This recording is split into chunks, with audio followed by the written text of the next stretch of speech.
closely. Look in my eyes, don't let it fall on me. Say you're a good guy, make me believe it. Don't wanna hear it, I wanna see it. See how rewind, when we rewind, it feels so nice. We time, you I know how to make me feel right. I can't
Here we go. Welcome back to another special edition of the Power Play Show tonight.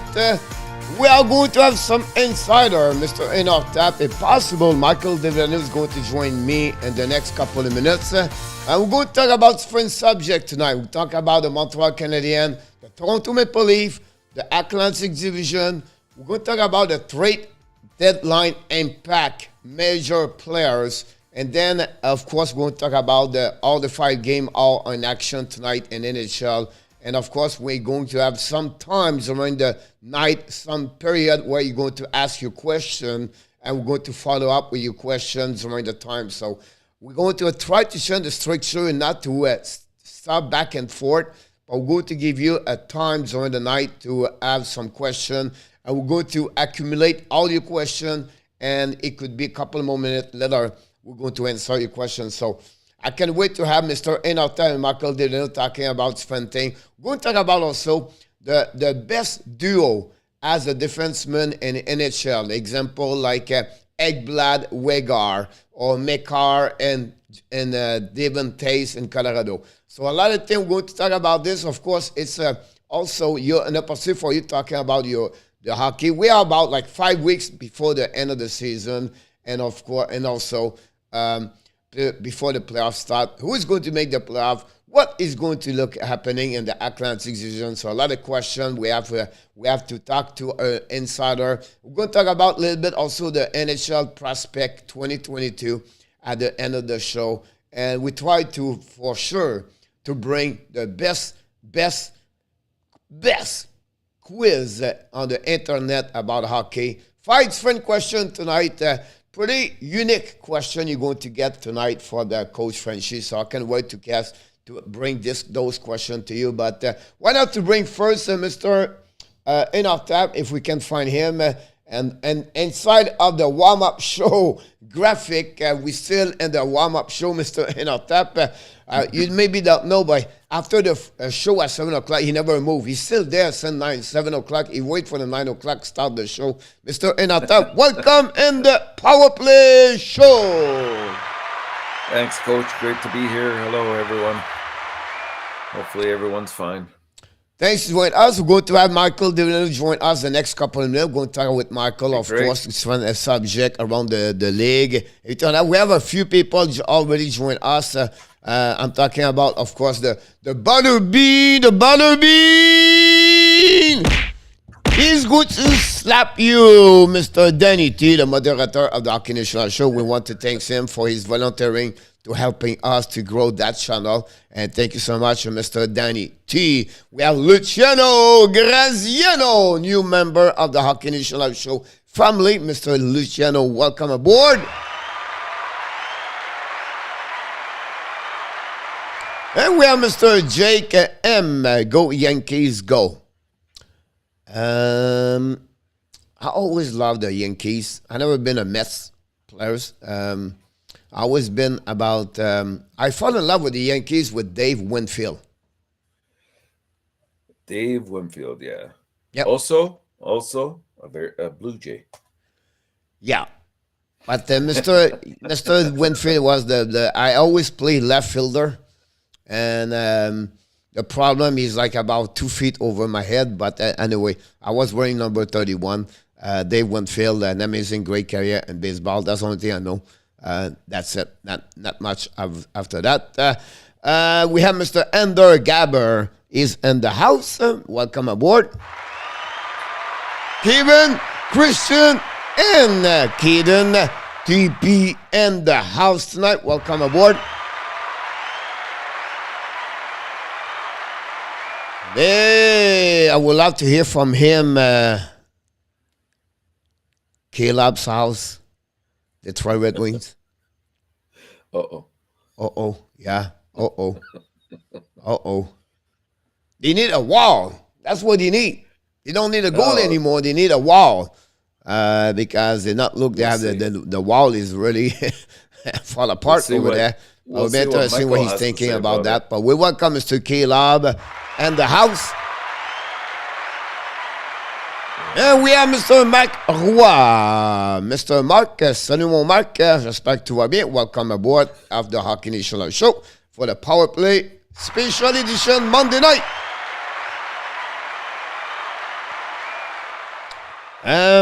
I'm pretty sure you're going to have a comments very soon, Mr. Natap from Kelly, asking you about Carolina, Washington. I just want to let you know it could happen at some point.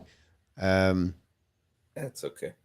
Expect that. We're here to answer questions. I know. So expect that one list coming very soon. I thought you were going to say about the haircut or something. I don't know. I don't know yet. We have to wait about that one for sure. About that one for them. Steve G, welcome back, Colorado Avalanche.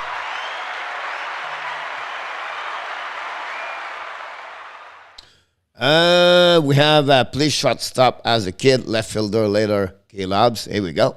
That's too bad. RJ go there, Tigers. K-Lab is all about it, Detroit. Do you think he's from Detroit? Do I think that Detroit is fun? Well, K-Lab, he likes the Tigers. He likes the Hurricane. Yeah. He likes the Detroit Red Wings. So maybe he's from Detroit or that area for sure. Yeah, well, the Red Wings, I mean, I like the Red Wings, the way they're structured. It's just that the wheels have fallen off lately. Maybe he's born over there. Who knows? Yeah. And Mike was 5-1 to Kings, Mr. Lantap. And then said, Coach, my college team is on the Frozen Four. That's why the reason why. He's from me, he went to college to Michigan, Mr. Lantap, and that's why. Got it. That's what happened about that. Do you think they were going to win? No, I still think it'll be Michigan. Well, that's what I'm talking about. The Michigan will were right. Yeah. I think Michigan will win. Yeah, but they all packed. They are, and I also I expected a little bit more out of Western Michigan, but I guess we are where we are with the Final Four. Congratulations to the finalists there. And we have Mr. Tipolo Biron. Tipol Fulo in the house. Oh, welcome. The Blues 2-0 over Vancouver so far, Mr. Natap. Yeah. The big surprise is, I guess, Washington, Carolina. Carolina's having their way tonight. They took the lead really quickly, 2-0. Yeah. And I think the Washington never covered. They can score a goal one, and then they come back 3 goals back to back. No answer. And then we have Chicago take already the lead 2-0 against Buffalo. Like you mentioned, Buffalo, I think they are 3 games and the last 4 nights or something like that. You can feel maybe that fatigue is coming to show up like tonight. Would be interesting about that. And Chicago is always good, better at home. Yeah, they are. And you know what? Like I said, Buffalo, I think, has played superb in the last couple of weeks, but we're going to see this from a few other teams that when they play as many games as they do over a short period of time, those back-to-backs are going to really affect their play. Yeah, hey, exactly Michael, about that. We have Mr. Ryan Smith fishing in the house. And Michael Welch just mentioned to you guys it's 3-0 Chicago. 3-0. Beautiful. How about the shellacking of Carolina, right? And we have Michael DeVillano from California back in the house tonight. Welcome. Come on, boys. How's the weather in California? It was pouring rain today. It's still raining. Really? Yeah, we probably needed it, but I have the $1 million question, Michael. Did you watch the Oscars last night? no. You missed the slap, the big slap? Yeah. I mean, it appears to have been real, so. Yeah, who knows? And we have Mr. Luke. Good evening, Mr. Luke from British Columbia.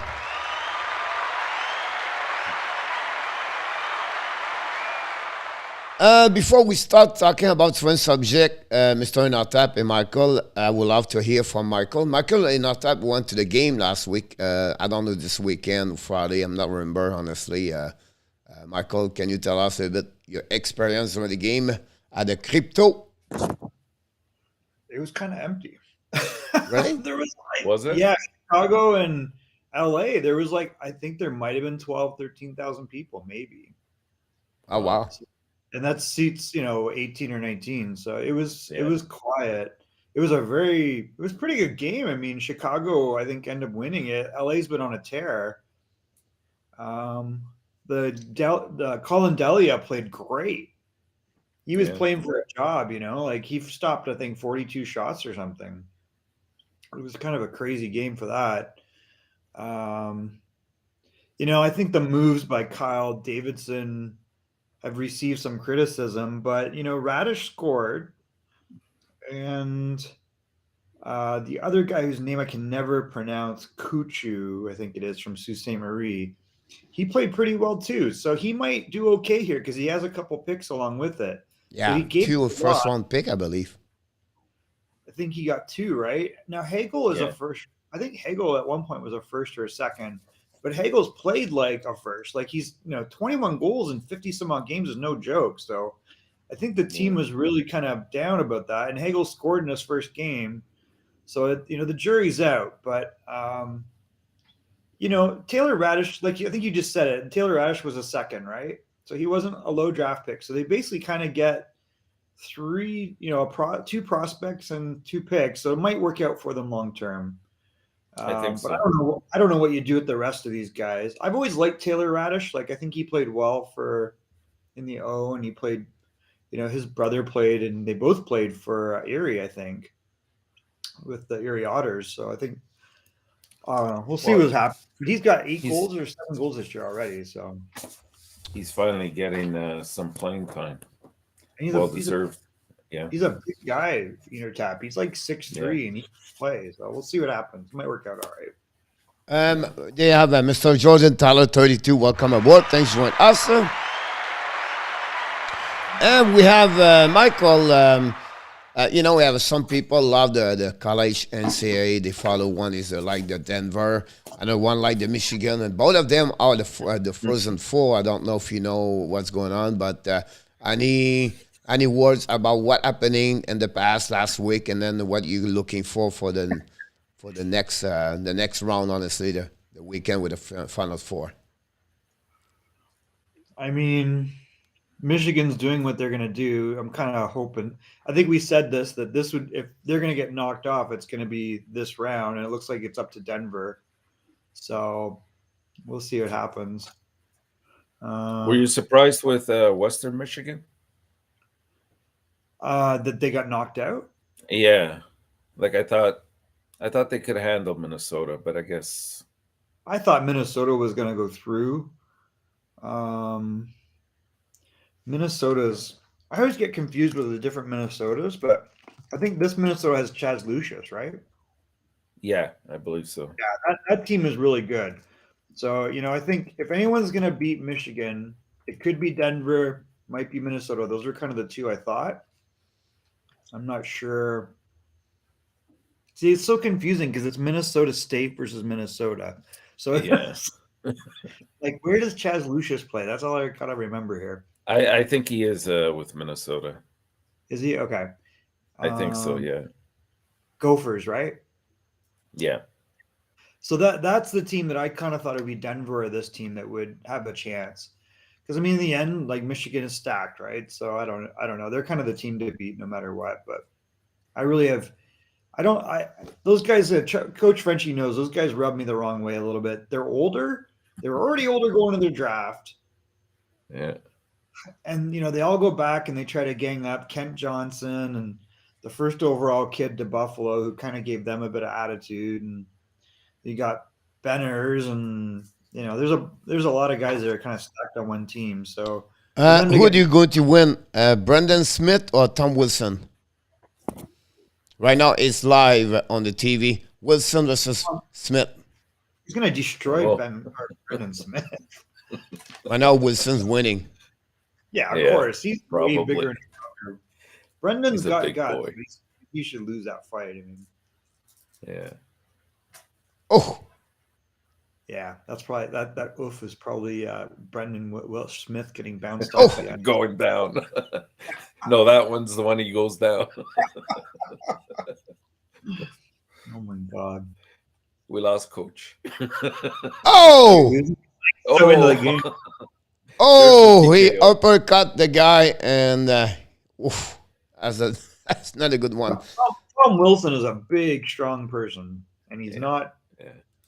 as we know, the nicest person. Oh, I think in the some end, blood in the face of Mr. Smith. But we have Mr. Étienne Dupuis in the house. Salut mon homme, comment ça va mon Étienne? Lucius play for Minnesota, confirmed by Steve G. Well, Michael Rosenblatt in the house. Michael, welcome back. Thanks for joining us tonight. A little bit concerned about the Panthers. We're going to talk about this. Let's dumping do another graphic. If I can find it, would be great. And that's where we are right now here. Oops, I don't know why I'm in the back, but I'm going to disappear. Montreal, Toronto, trade deadline impact, Atlantic Division, and West Conference. We're going to talk about the first subject of the night. We're going to start with the Montreal Canadiens because I have one question for each one of you. First of all, we have a GM at that moment. I don't know if you follow what's going on at the GM meeting and at the West Palm Beach. You have a couple of conversations. Ken Hughes have a couple of meetings. Martin Saint-Louis supposed to become the head coach at the end of the season. I would not be surprised saying 3-5 years with the team. Confirmed by Luciano Graziano in the chat. So my question is what you think about that news? Oh, I don't think it's a big surprise. he's done great. You know, just look at what he's done since he arrived there, and we're not. I'm not even looking at the wins and losses. I'm looking at just how players have turned around and are starting to produce. And at the very least, they're putting in the effort in every single game, with the exception of that 8-4 Winnipeg game. They have not been blown out by anybody. They've all been close, and I like the direction he's gone. I like the direction the management has taken the team. Sorry, 6-1. They scored again. Eh? Yeah, Carolina's whooping their ass. Yeah, sorry. I'm surprised because I had taken Washington to win this because of, you know, the last 3 or 4 times they've played, Washington's had their number, and they were at home, so I thought they could pull it off. But I think the last game they beat them 4-0 in that top. Yeah, they did. Yeah, and there was another one I think in overtime they won 4-3. Yep. But I guess Carolina's starting to wake up. So, talking about the Montreal Canadiens, I want to bring this because that's the subject we're now for since Saturday in Montreal. The biggest is this is the end of Jonathan Drouin. Ah, boy. You know what? Yeah. I think so. I think that's the case. I mean, it was interesting to hear that those comments by Chris Nyland about him. But it sort of capsulized everything, right? This guy, he has a lot of talent. There's no debating that. If you look at the fact that he's missed so many games between last year and this year, and if you probably accumulate the assists over the year and a half, year and 3 quarters, he's probably our leader in terms of assists. He is a playmaker by nature.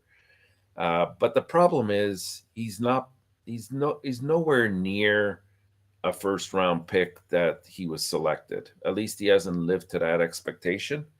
And what worries me most is the fact that he doesn't really, when the going gets tough, he disappears. And you can't have that, especially at the price that they're paying him. Well, and they gave up a guy that is arguably a top 3 defenseman in the NHL, maybe 2. And Sergachev to get him. So I mean, that's you know, the most painful thing is you're like, oh, we really need a D. Well, you had one. Yeah. And this, you know, you've got to trust Tampa a little bit. Like they just wouldn't give him ice time. So I think again that's a crazy Montreal pressure, a French name, French Canadian. and we need a French, we need a center, we need this, and now it's accumulate. The reporter bring more, and that's the reason they put some pressure to get they trade Sergachev for that one there. But talking about this guy is what's wrong when you pick, when you select third overall pick, you don't produce. Kokanemi is a third round pick. It's a tough spot, you know. It's just the It space is like you're hoping you get a first, and you hope you don't get a 10th or a 0. And you know, I really believe that there's a lot of gamesmanship. You know, scouts that you try to not to contaminate your scouting reports by scouts talking, but they inevitably do kind of share stuff around the rink. And sometimes you get caught up in the hype, and there's a lot of Me Too stuff, like where it's like, yeah, I think that guy's there too. And you get locked in. Like, you know, this year might be the biggest example of it that we're going to see. We don't know. Like, you know, Shane Wright started off slow, had a kind of okay year. He's third in scoring on his own team behind 2 20-year-olds. So they're kind of a stacked team. But has he done enough just to say, like, hey, he's the absolute first overall pick? And then you got this kid out in the WHL that he's smaller, but maybe he's great, or Logan Cooley, you know, like, you don't know. I think that we anoint these guys, and you know, just look at Alexis Lafreniere. Like, he's a good player. He's capable of being a pro. He's going to score 20 goals this year, but he's like a Cy Young hitter, right? Like he's like all home run and no, you know, there's no assists in his game, which is a little weird. He had a nice assist the other night. And meanwhile, you've got who's after him. You know, you've got Scootsley and Raymond, right? Like, holy crow. And Drysdale. Was Drysdale in that same draft? Or was he the draft after? I can't. He might have been a draft after. So again, who? Drysdale.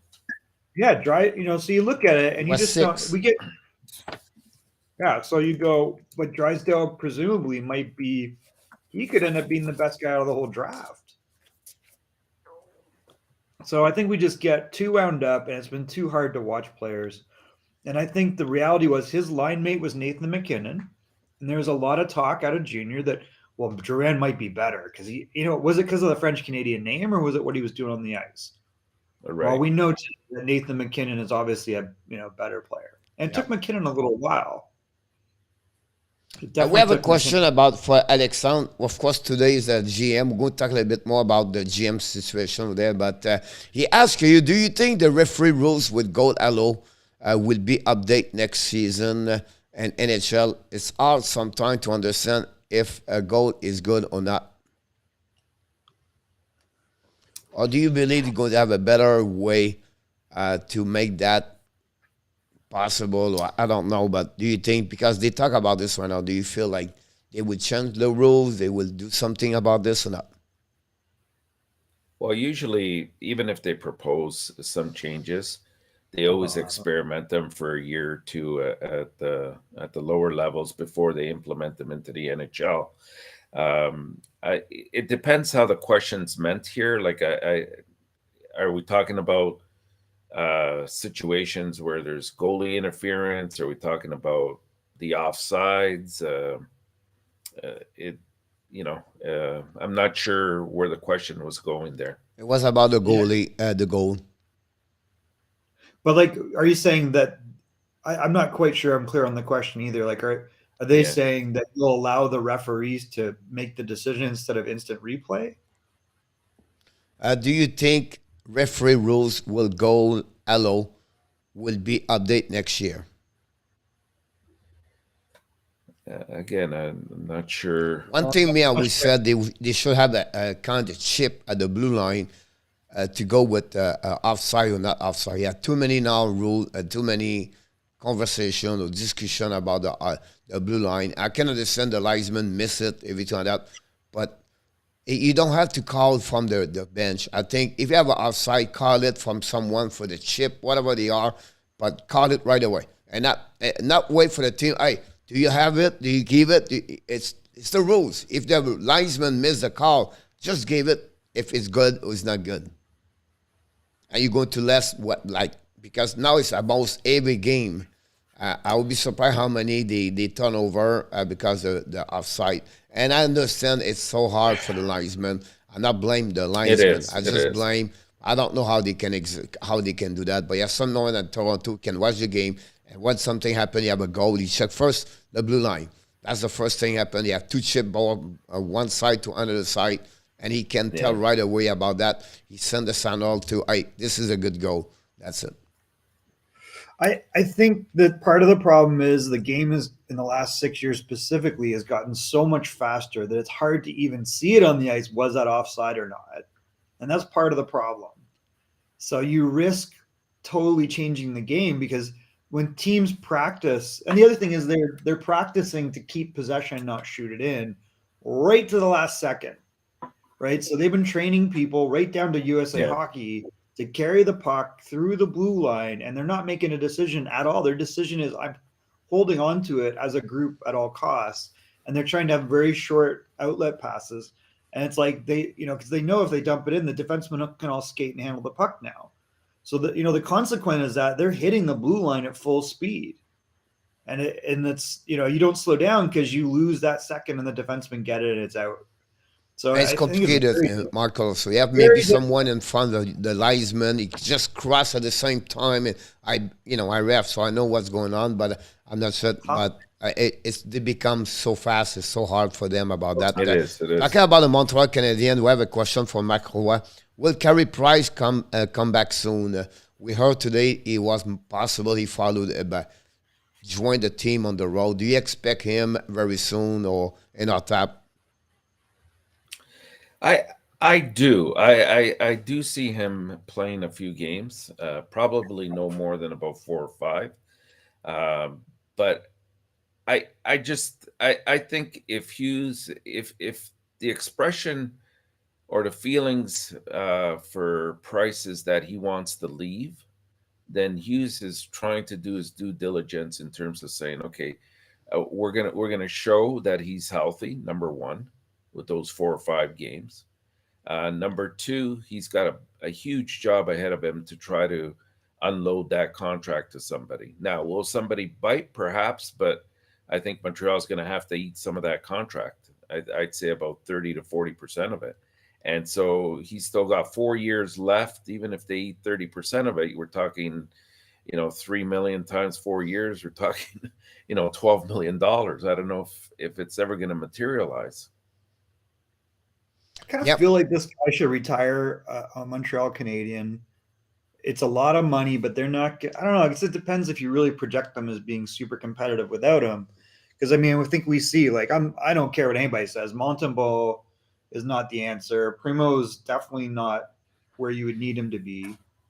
So your best bet is to let this guy play and compete the rest of his career and don't worry about it. Keep paying him. If you want to move him and you think, hey, he's just about assets. He could go win a Stanley Cup somewhere, and then you're back to Patrick Roy 2.0.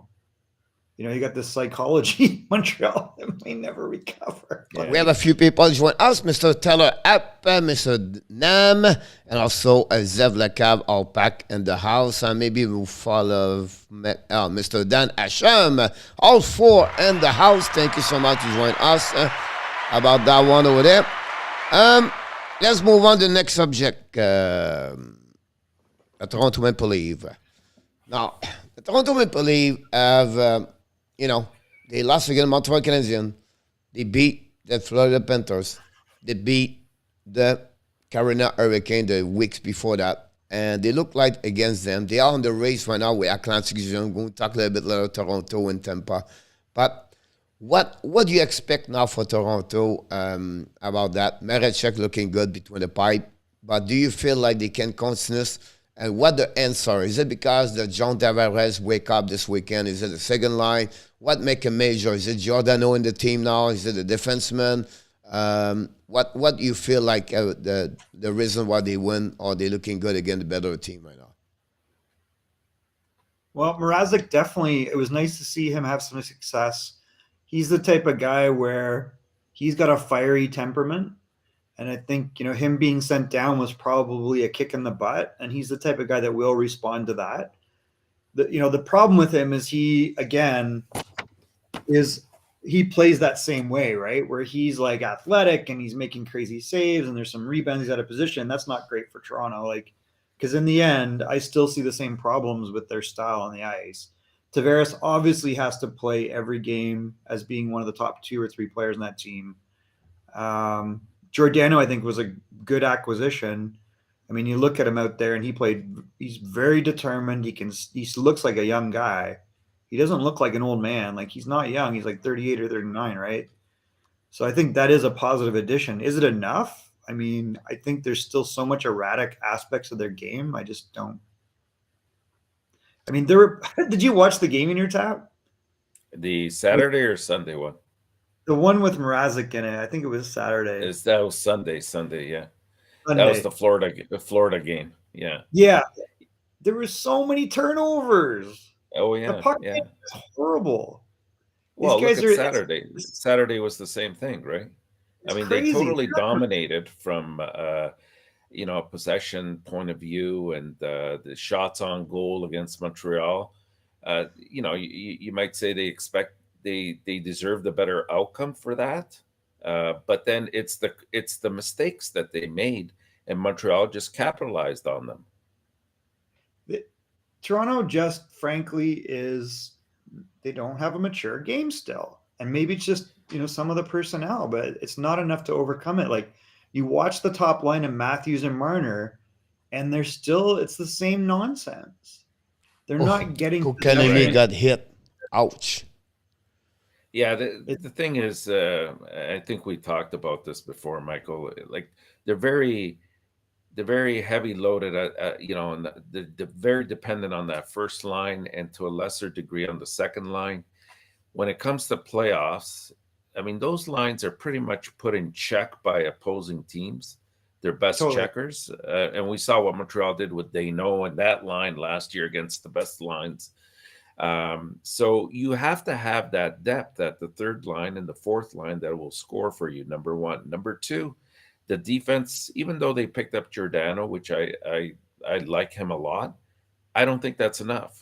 And the goaltending situation, I think if we get a confident, healthy Campbell, he may be okay. But otherwise, they're very, I don't know what the word is, but you can't really bet on that. And so, and the fourth thing is, even if we put all those pieces together for the Leafs, and they're a good team. Let's not say otherwise, but you pick wherever they finish in their division. You pick the team, and you tell me if they can get through them. Can they get through Florida? Can they get through Tampa? Can they get through Carolina? Can they get through Boston? Rangers? Because I think I think the only ones that they might have a chance, and this would take a lot of combination, would probably be if Pittsburgh wins that division and they end up playing the Leafs, because the Leafs ended up fourth. That's about the only scenario where I can see the Leafs getting out of that first round. There's just, like, they have a bunch of teams in front of them that play more disciplined and structured, and they play a big boy game. And they still don't play that. Not consistently enough. They haven't shown it, no. Question for Luciano. How significant is the lead against Boston tomorrow night? Irrelevant.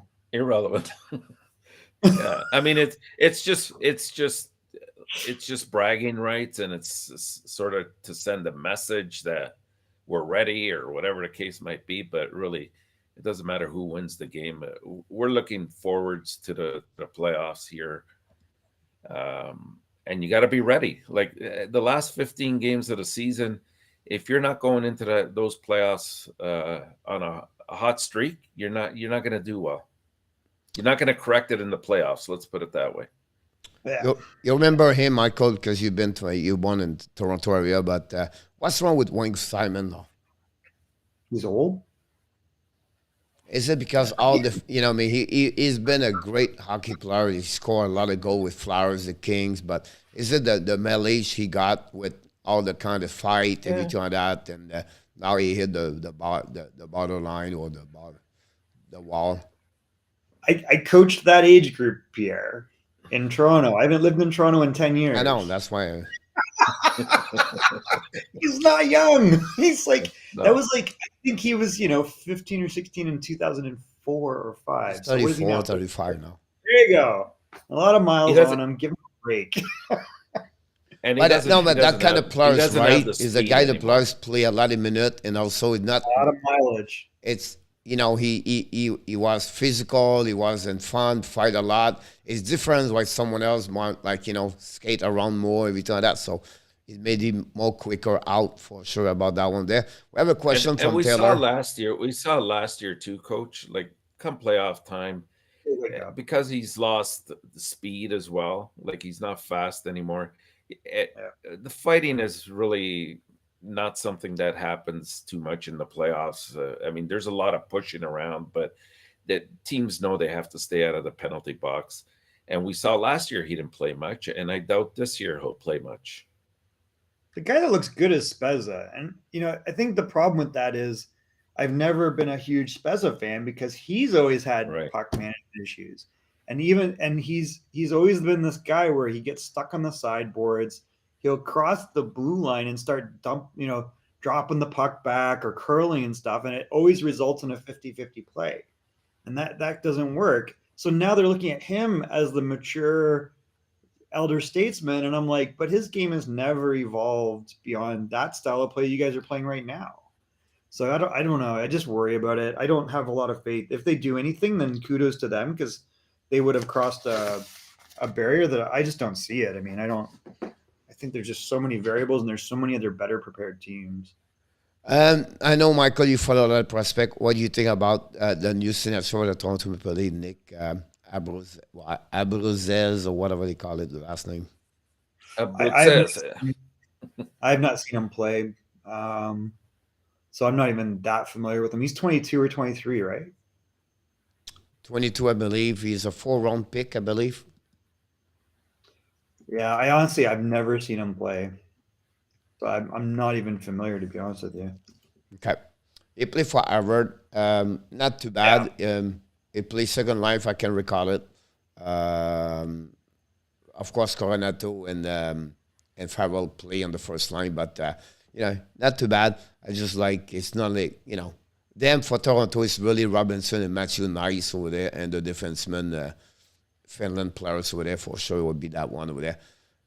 We have a question for someone, and I don't know why I don't think so. It will be the same division, but he said, "Will the Leafs be able to beat the Minnesota Wild if they have a playoff tomorrow?" Well, that would have to be the final, wouldn't it? Right. Yeah. And no, but they wouldn't beat them. No way. Not even close. So my next question about Toronto is, what would be the success for them, or the key for them to go through the first round? Like if they make whatever the impact, it could be Toronto, Boston, or Tampa Bay, whatever they are. What would be the key for them? So you know what, if they do this or they have this, they can go through the first round. The Leafs? Yeah. Goaltending's got to be part of it. And they have to be completely locked down on puck management. Like there can't be this constant, uncertainty of turnovers. And I just don't know if they have that in them. And one of the things they have been really good at this year has been their special teams. And last year was a similar situation, but when it came to the playoffs, they couldn't score on the power play. They had a lot of trouble. And so if that doesn't correct itself, you got to capitalize in the play, because the referees will not call as many infractions in the playoffs. So when you do get that opportunity, you have to capitalize. You have to have a good power play. They are number one right now in NHL, so that's a good sign for them. I think for me, for them, they have a good run. Is the support. We know what Matthews and Bunting and Marner can do, right? Now they need more from John Tavares in the third line, the MICHEL. And in the playoff, the third line make a big difference for the team go farther in the playoff. And that's what they need for more from MICHEL, Val, and David Kapp, where they struggle a bit more. MICHEL will have a good year so far. He's looking great. Speed is well over there. And I guess, of course, they will have to find a way. Their goaltender step up more if they want to. But One Campbell return. Now, what kind of the yo-yo they going to play? Are they go with Campbell? Are they go with Merechek? There'll be one interesting about that. I think Giordano stabilized the defensive on that one. I don't think so. The right D is full great because they were Justin Hall is still there and Lindgren. I think it's not good enough. And they have put Brody on the left side, on the right side. But I think overall they will need, like Mike has said, the support from the back they need for sure. And of course, last year Matthews and Mano did not produce, so they have to, when the playoffs start, they have to step up and to be sure they consist to go to round number first. About that, my last question about them is, if ever they don't through the first round, what happened on management, Michael? I think they'll make a change. They'll change probably the GM and the coach. And I wouldn't be surprised if we saw one of the top 4 leave at the end of the year. Yeah, I mean, whoever comes in will probably have that. If they don't keep Dubas, I could see. I don't know. I could see 2 of them gone. I mean, there's lots of holes in Nylander's game. Tavares ain't getting younger. We have Miss Kelly and Adam Berger back in the house. She talked about they should put Clifford in the lineup. Kyle Clifford? Yeah. Instead of Simmons? Yeah, I would agree with that. Yeah. If the Leafs stay in the third in the league, will they pass the Boston Bruins? Third in their division, you mean? It all depends, Randy. They have to play we have 17, 18 games yet, so we have to figure out about that one over there. Good evening, Mr. Alan Barnes. Welcome aboard. Question, Luciano, what about Shanahan? I mean, I like to think that he'll stay. I think that he would stay would be my assumption, but you never know. Toronto is such a political organization. It's owned by 2 companies that hate each other, in Rogers and Bell. And the arbitrator is Tannenbaum in between them. So it's always, a little bit of a weird situation. Plus there's all the media pressure. I don't know. I don't think anybody's safe in Toronto ever. If they want stability, they keep Shanahan. I don't think he's done a poor job. I think no, he hasn't. You're right, Michael. But he did support Dubas in when it came to him and Lamoriello. And at the end of the day, if Dubas goes, I think that they might look at it. That was your choice to keep Dubas, so he might be gone as well.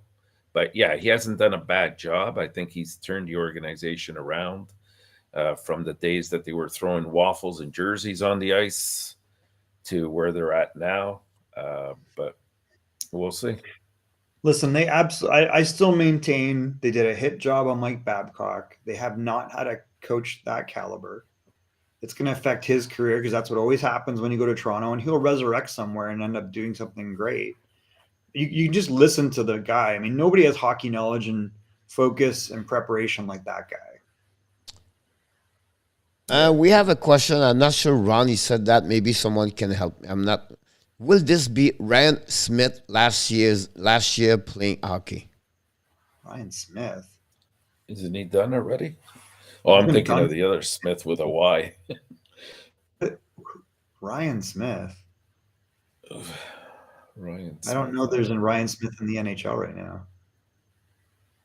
Anybody can help me, Ron? If you can ask again this question, it'd be good. By the way, Michael, we have a signature this weekend. I want to mention to you, but already, I'm sure. But what do you think about this? A lot of people maybe don't know really what he looked like and what he does because he played, say, for North Dakota. He was a high pick for the Ottawa Senator, and after 3 years or 2 years minimum, he signed a contract. I'm talking about Jake Sanderson. This guy, I love him. He's going to get better and better. He's got a great pedigree. He's very quiet and confident with the puck. He looks like he's like when they drafted him, coach knows, like he's a big guy, but he's got those big hockey player hips, and you can just tell he's going to fill out. He looks like he's super strong. When he's on the ice, he was totally, I would say, undervalued. And then when we watch him closely, you're like, okay, this guy is just a great skater. He's understated. He's got way better offense. And if you try to get by him, he's gonna take you out. As simple as that. Like, he's gonna be an excellent top 2 defenseman, I think, in the NHL. He's a great defensive player too. Right. That's the thing. Like, you're not going to get by this guy. He's got an active stick.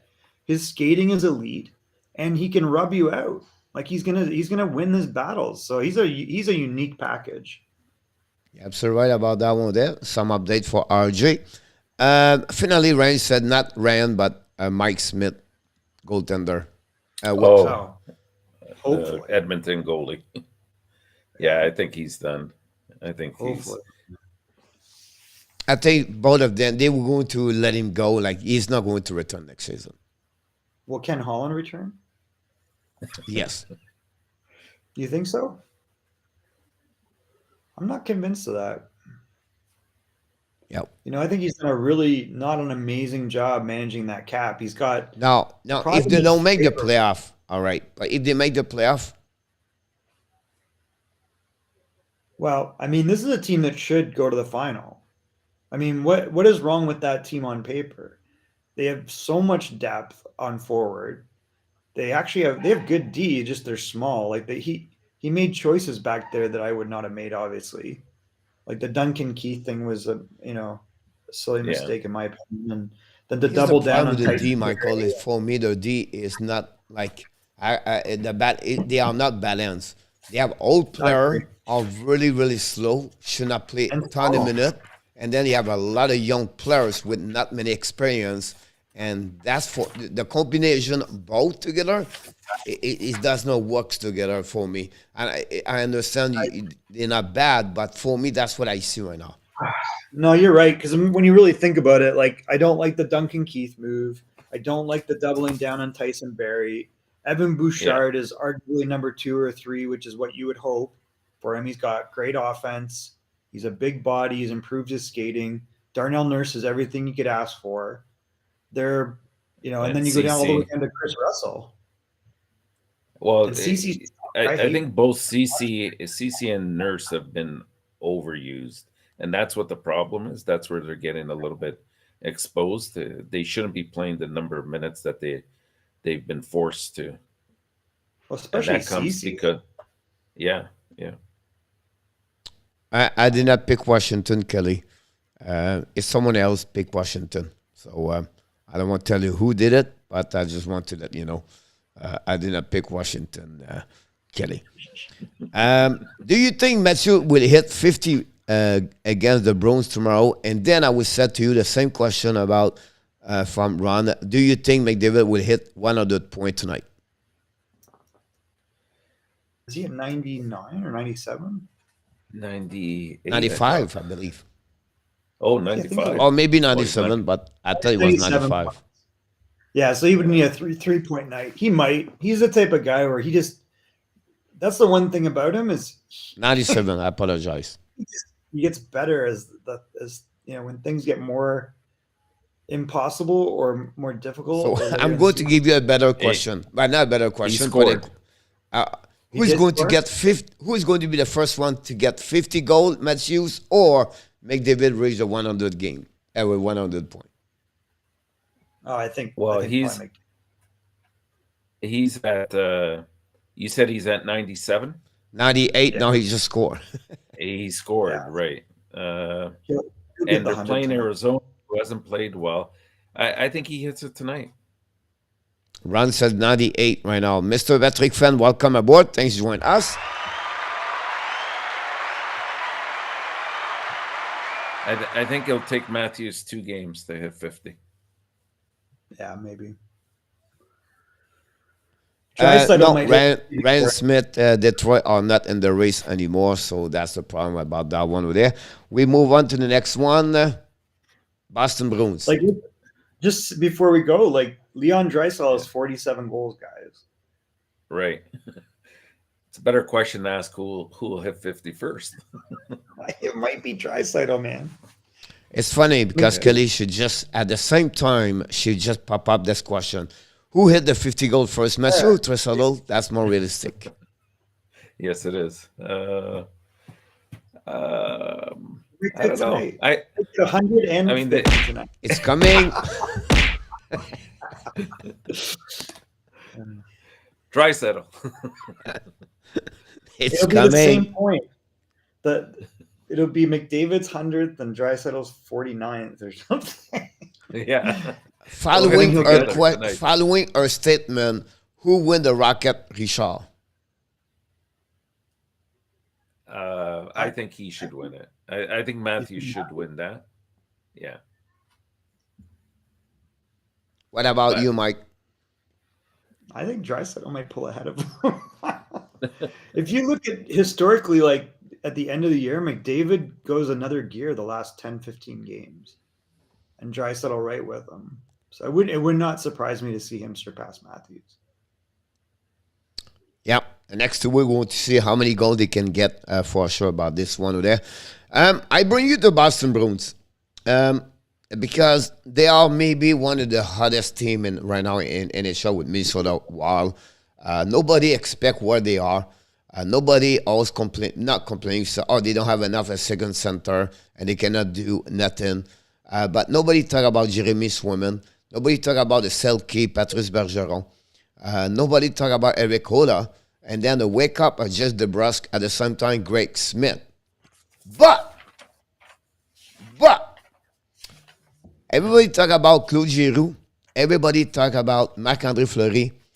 And nobody talk about Hampus Lindholm. Sandy play with Charlie McAvoy. Maybe the best three pair of the defensemen right now in NHL. Michael, you come from the West, you're not from, but you live in California. You have a better chance to see, like me and Otap. Honestly, how long he's in the NHL, Michael? 6 years? Maybe more, yeah. Maybe 8. Yeah, he's 28. Yeah. I'll be honest with you. If I see 50 game of him, I would say I'm lucky. So what he bring and why he fit and why this is maybe the best trade in the trade deadline. He's got good size. He's a good skater. He's got an active stick. He's just a very well-rounded defenseman. He can contribute offensively on a second power play. In this case, he might get first-time power play for the first time maybe in his life. I don't think he's going to get you massive offensive numbers. He's had a little bit of injury problems, but he's just a super reliable defenseman. And a lot of teams, he would be a very, very, very good number 3 and a acceptable number 2. I think so too. I think he's a great. He fit well with what they don't have, and I think he's going to be a great player. We have a few questions I put on the side because we was talking between that, so I want to catch up with everybody. One is, do you think Austin Matthews will ever leave the Toronto Maple Leafs, Michael, in Otap? Who knows? I believe he will. I still feel if things go the way they are and we don't see the Leafs really progressing much in the playoffs, I think the plan will be for him to go home. And I think that's if you want to grow hockey in Arizona, what do? You get yourself a stadium, number one. And number 2, you bring in the biggest marketing tool you have, and that's going to be Austin Matthews, homeboy, going back, and they have enough picks over the next year or two that they can build around him. I think it'll go that direction. I would be very surprised to see him leave, Pierre. I think that, it would be nice for, Story to have him in Arizona. Arizona's just always been a catastrophe. They've done a great job, I think, at the local level that people don't recognize. There's a great tier 1 hockey program there. There's a lot of really high quality arenas, and there's a lot of ex-NHL guys there, and guys train there in the off season. So I don't think there's a problem with the fan base. Like they've got a very supportive fan base. They just put the arena on the complete wrong side of Right. town. It needs to be in Scottsdale, and that failure has cost them since the beginning because it's a license to lose 20 to 30 million dollars a year, so you never have stability in ownership.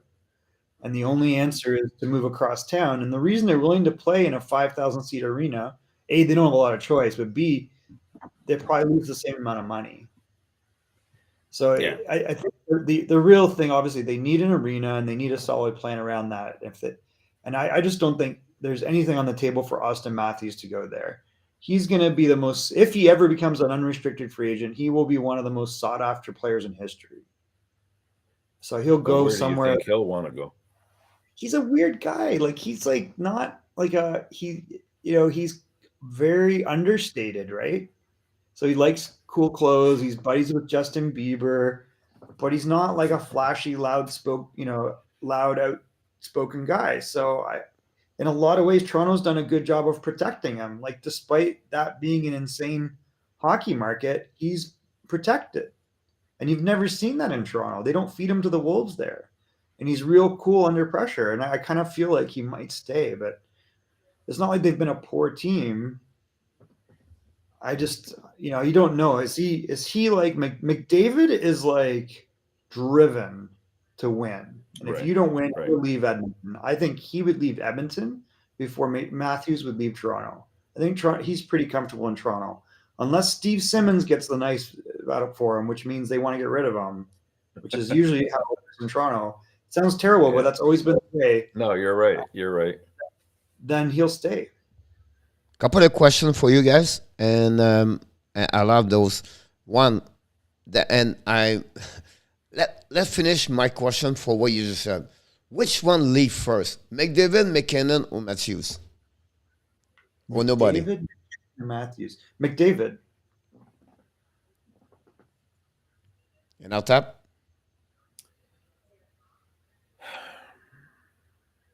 Yeah, probably McDavid. I would agree.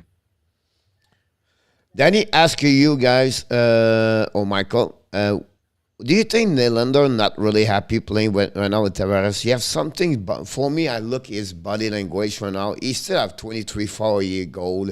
Is good, but he's more like a inconsistency right now. He's roller coaster right now, and can he be? And I don't know him, but not jealous, but behind those three guys, like nobody talk about me or they don't pay attention to me, like that kind of or they just because. I would trade him. I think that in the end, that's a guy that's never going to be what you want. He's super talented, obviously, but he's like his dad. His dad was supremely talented. Like people don't understand how good Michael Nylander was, and Michael Nylander, he kept playing because he could, because of his super high skill level, to play with his sons, and now he's the agent. So in the end, William Nylander's a baby, and Michael Nylander is kind of a baby. And I just don't see that ever changing. He loves the game, he loves playing, but he loves doing what's easy for him. And I think if it's tough, I don't see him being a guy you can rely upon. And for me, you could probably get some assets. He's got a very favorable contract. You're always going to be tantalized by his talent, but it'll never be more than that. I think it'll be tempting for the Leafs to get rid of either him or Marner, especially if Dubas is gone. To answer the question from before, I think he relishes the fact that he's playing with Tavares. I mean, last year in the playoffs, he was their best player out there. Him and Spezza against Montreal were the two players that posed any kind of offensive threat and actually had the points to back that up as well. I think he's a bit of an enigma because when he wants to play, he's like you said, Michael, he's got the talent, but he doesn't bring it every single game, and that's the problem. And I think that's what the whole issue. I don't know if you saw Keefe after the game against Montreal came out and basically I don't want to say he threw him under the bus, but basically he kind of said you can't decide to play 3 out of 4 games. You have to be tough all the time. You have to be in the corners. You can't loaf around. Like that goal that Savard scored should not have happened. And that was on him for not picking him up. He's a ghost. Like if you're on his side of the ice or wherever he's playing and he's in the defensive side, the puck and you are going to go through him. It'll look like he's going to check you and he won't. It is what it is. It's just a bizarre thing. And to me, you could get assets to build a bunch around him. You know, they've got a lot tied up in 3 guys. He's the most affordable contract, but you could probably get a good return on him. He's still young and highly talented, and somebody will bite on that. Tavares, you know, I don't think you can keep paying that guy what you're paying him. You probably have to retain some salary, move it, and get some assets back while he still has that value. And then, you know, Marner's real tough to replace, and Matthews is irreplaceable, right? Like, yeah. By the way, Tarasenko just scored an empty net. I think the shot was about 80 miles per hour. He slapped shot for the blue line. It's rare you can see that. Steve, comment this way. Boston can knock a team out of the playoff, but are not cup contender. probably You know true. what? I like what they picked up at trade deadline.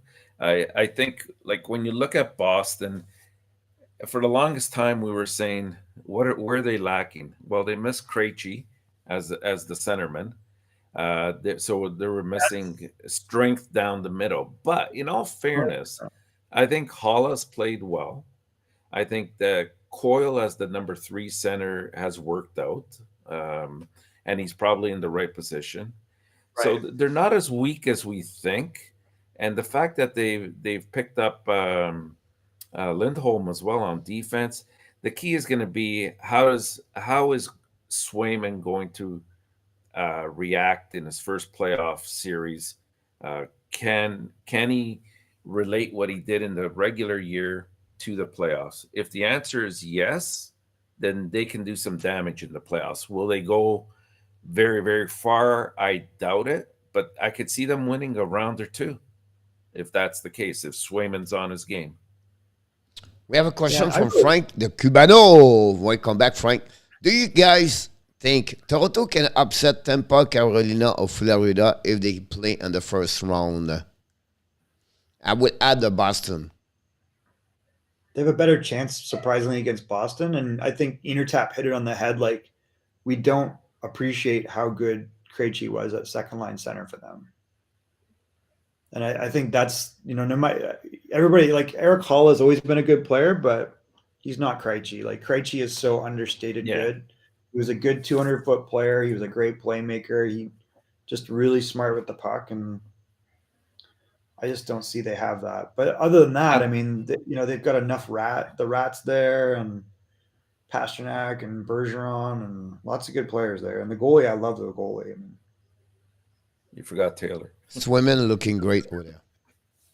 you know what? That's so funny you say that, Intertap, because I don't see Taylor Hall being a factor at all. But look at his stats. He's not having a bad year. Yeah, they're decent. They're decent. Have a good night, Kevin. Appreciate a lot about that one over there. Let's move on to the next thing. He started off really slow, and then he did. Any concern about the Tampa Bay Lightning? A little bit. I'm concerned that they will only get to the third round. Yeah, that's true too. They're pretty scary. I mean, yeah. You know, I talked about this the other day. I said, right now they remind me of the team, you know, they're not playing their best hockey right now. My fear is that some team in the next 2 to 3 weeks is going to put a real beating on them, like a 6-1 game or 7-1 game, whatever the case might be, and it's going to wake them up. And then look out. they're frightening. Yeah, They they're make deep. good They're moves deep. too. Like, picking up Welcome, Brandon Mr. Preston Kaslav. Thanks for joining us tonight. Here, my point to you guys. Palat, 1 goal in the last 2 months. Yeah, Kucherov. Kucherov, only 11 goal in 30 game, only 35 point and 30 game. Point, only 49 point and 51 game. Yeah. They have only, right now, 2 scorer over 20 goal. 3 now. Killorn just got the third one. He's at 20 right now. Vasilevsky, the last 10 game, he's like over like 2.62, something like that, where he's always been below about that one over there. I just want to bring some concern about this, or you feel no, don't worry about that. They're going to be fine. They're going to be go all the way. You don't think they have everything to go all the way to the final? This team has played a lot of hockey over the last 2 years. I think that they're smart enough, and they got one of the best coaches in the league, that they know that they don't have to empty the tank right now. I think they will wake up. They have probably, I would say definitely the best goalie in the league. Arguably with right now Shesterkin. But if you have that kind of goaltending and the experience that they have and the coaching that they have, like I said, maybe Michael hit it on the head when he said third round would be probably the best you can get him at. I just look at what, for guys that are, all off their game a little bit. Stamkos, 70 points in 64 games. And we probably thought that guy was done for a couple times. Done. Right? Like you're like, this guy will never be what he was. Never mind. He's got 29 goals and he's still got 18, games to play, 17 games to play. Hedman, a point a game, 18 goals. Right in the mix for the Norris Trophy. Florida's got 20 goals, guys. That's right. Wait, okay, so then you go, well, who's after that? It's that guy that's only got 24 goals named Braden Point. Right. So you're like, okay, well, that's great. I'm at Palat, who's having a terrible year, and he's got 15 goals. And you're right.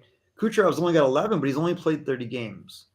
So we've seen what he can do not playing the whole season and then walks on the playoffs. And he only 35. My point, Kucherov is supposed to be the top best 3-5 players in the NHL. He should be about 1.5 point per game. He play below his standard right now in the NHL. Yeah, but he's okay. If he played 80 games at that pace, he would 85 points. But that's not good enough. He's the guy should be 110, 120. He's not even turning the Jets on yet. And then you've got Cirelli. Yeah, I don't think he's got 35 points. Sergachev's got 33 points. Here's the one that's sorry. Corey what Perry. I was going to say that. What does Perry and Maroon have? Perry have 15 goals, 16 goals, Maroon. I just said for me, they will not go through the second round. They're going to be knocked out by the Panthers at the second round. Yeah, but okay, wait, we're not even done yet, because then you got Ross Colton, you got Hagel, and they picked up Nick Paul. And you're not even at Pat Maroon yet, who's going to play well in the playoffs. And they got Pierre-Edouard Bellemare, who's going to hold down the fourth line. So you start going through it and you're like, okay, well, all these guys they all got size, they got experience, everybody's contributing offensively in somewhere, and they're all capable of playing a 200. The last 10 games, they are 4-6-0. That's my point. I'm just trying to ask you about, I just don't. Something's going on over there, because they went with 4-6-0. They win the last 2 games now. And yet they're in second in the Atlantic. But they're playing. The Atlantic Division is going to be very interesting over the next 2.5 weeks, because they play each other. They play each team, I think, a couple times still. So a lot of those games will be decided there. You're going to see a lot of animosity being built up, the rivalry going. And like I said, somebody's going to poke the big bear, and these guys will not look back after that. I'm not saying that they'll win the cup. I don't think they will, but I can see them going right back to the finals. They could at least go third round with and it might not phase them. I just feel like I like to bring because on that one, and Florida 7-1, Toronto 6-3-1. Boston 8-1-1. My point is not said they're not good. I just said, are you worried about what they are doing right now because they not perform at the level they should play? That's it. Well, they've just won 2 games in a row. They're a plus 33, and I think they've got more to show us. They just made 2 big acquisitions, and I think that they're the champs in the end, and they're pacing themselves. It'll be interesting with Florida. I think Florida's Tough. definitely more stacked than they are. But the big question mark with Florida will be in net.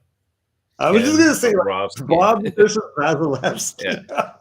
Yeah. Can he, perform out of his mind? And that's what it's going to take. That's what it's going to take. Mr. Poutine Lizard is on the house. And Sam Smith is on the house. And Sam asks a question. Will the Star make the playoff or go away without a fight? They take too many nights off, as most like they don't care losing to the weaker team. They're such an erratic team. I blame that on the coaching. I always have. 2 years. So we started Shannon, Michael. We never know what to do with Tampa Bay, with Dallas. It drives me nuts because you look at them and they're very deep. They're 11 games above 500, yet they're out of a playoff spot by a point. They still have 4 games in hand. That's the key. So I think Vegas is going to have a real hard time. They have 206 goals against. You're not seeing, but you never see escape velocity with Dallas. You never see them break out. They're always up, they're down. They're up, they're down. And I think that they honestly they've just stuck with Bonus too long. Like they're riding on the fumes of him making the final, which I think was really more about some veteran guys named Pavelski and Perry. So Jan Genet is on the house. Welcome aboard. Frank said Tampa is its friend monsters during the playoff. But we have a question for Adam Berger. Michael, does Vegas have a chance? Nope. They'd really have to run the table. And I just don't see it. I don't see it happening, and they still have bigger issues. Like even if they were to get all their injured players back, they got to address this cap issue. They can't have them all in, and they can't afford to wait to the playoffs before they get them in, because I think it backfired them on a little bit. I thought they might play the game a little bit and sort of pull a Kucherov off, but it backfired because they didn't expect to be this low in the standings. Thank you, Taylor, about that, Michael. Toronto played 3 times again Panthers, 2 times the Bruins, and 2 times the Tampa Bay. Right. Wow. Like I said, that'll tell a lot. Vasily step about that. Question from Danny. What is the Leaf win the cup? Are you buying all the Leaf fans Chinese? Everybody on the Mandarin. Sure. Question is, what if they don't win the cup? What are you going to buy? You already owe us a haircut. I think the Blues will be easy to beat, but what you guys did, I put the logo of the Blues because I have a couple of questions about them. I know now I look bad because they win tonight, but the Blues are another team, are not consistent right now for the last month and a half. Maybe injuries, Robert Thomas, they lost many pieces of the puzzle all year long. The inconsistency of Bennington. Tony Krupp is out now. I don't think so. They trade the right guy for me, but how do you feel about the Blues? Where most of the year they was pretty good, but the last 6 weeks they are the team they was at the beginning of the year. What concern are you, or how do you feel about them? For me, it's I don't love them, but they're deep and they're better than we give them credit for. But I don't think their defensive core is as strong as it needs to be, and they're a bit on the small side, with the exception of Parayko. But guys like Kruger small, Falker small, and they're being taken advantage of. I see, I see that. That makes a lot of sense to me. I mean, but you're right. Up front, they're very deep. They're so deep. They're so much deeper than we understand. Like 22 goals, 21 goals, 12 goals is Thomas, and he's got 52 points. 21 goals for Buchnevich, 19 for Barbashev, I don't know where that Yeah. came from. 22 for Perron, 18 for Shen, and he's only played 49 games. Suddenly, O'Reilly has 41 points in 60 games. So he's got 14 goals, and he's way down the list. Brandon Saad's got 19. So there's a lot of depth. And then you're starting to get into the defensemen. 8 goals for Krug, 8 goals for Falk, 6 goals for Parayko. But the problem is like the last 6 weeks, all right, they don't get anything from Buchnevich, Tarasenko. A lot of those gone. They have a really great start. But the last 1 month and a half, they don't do that. Now, Perron, the last 15, that's him control the. He's our best player right now, Perron, at 34 years old with 23 score again tonight. That's my about him. But with Tarasenko, hasn't that been the case with him every year? Talk about a super elite player, but disappears for like stretches of games. Then he'll come back and get like 10 points in 4 nights, and you can't Jonathan have that. Drouin illness.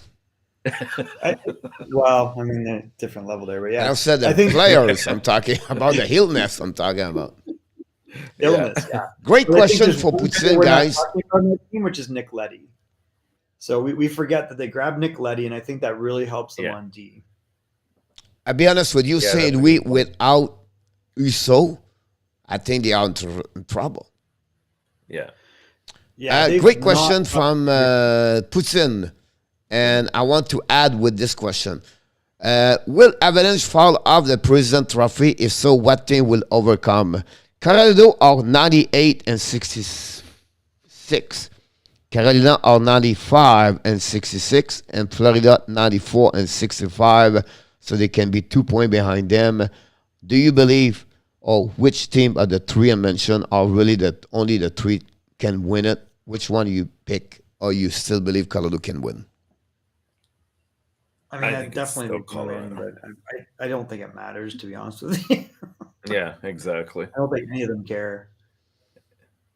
It's such a useless award to win. Yeah, it's kind of a cursed award. Yeah, I don't think I don't think Florida will catch them because, like I said, they're going to be in the middle of some real battles in the Atlantic Division, and I think Colorado's strength of schedule is a little bit easier down the stretch.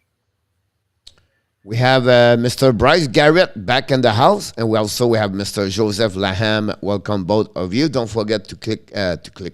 Well, first of all, click on the likes, but also put the letter Q in front of your question. Oops, sorry. In front of your question. I don't mind.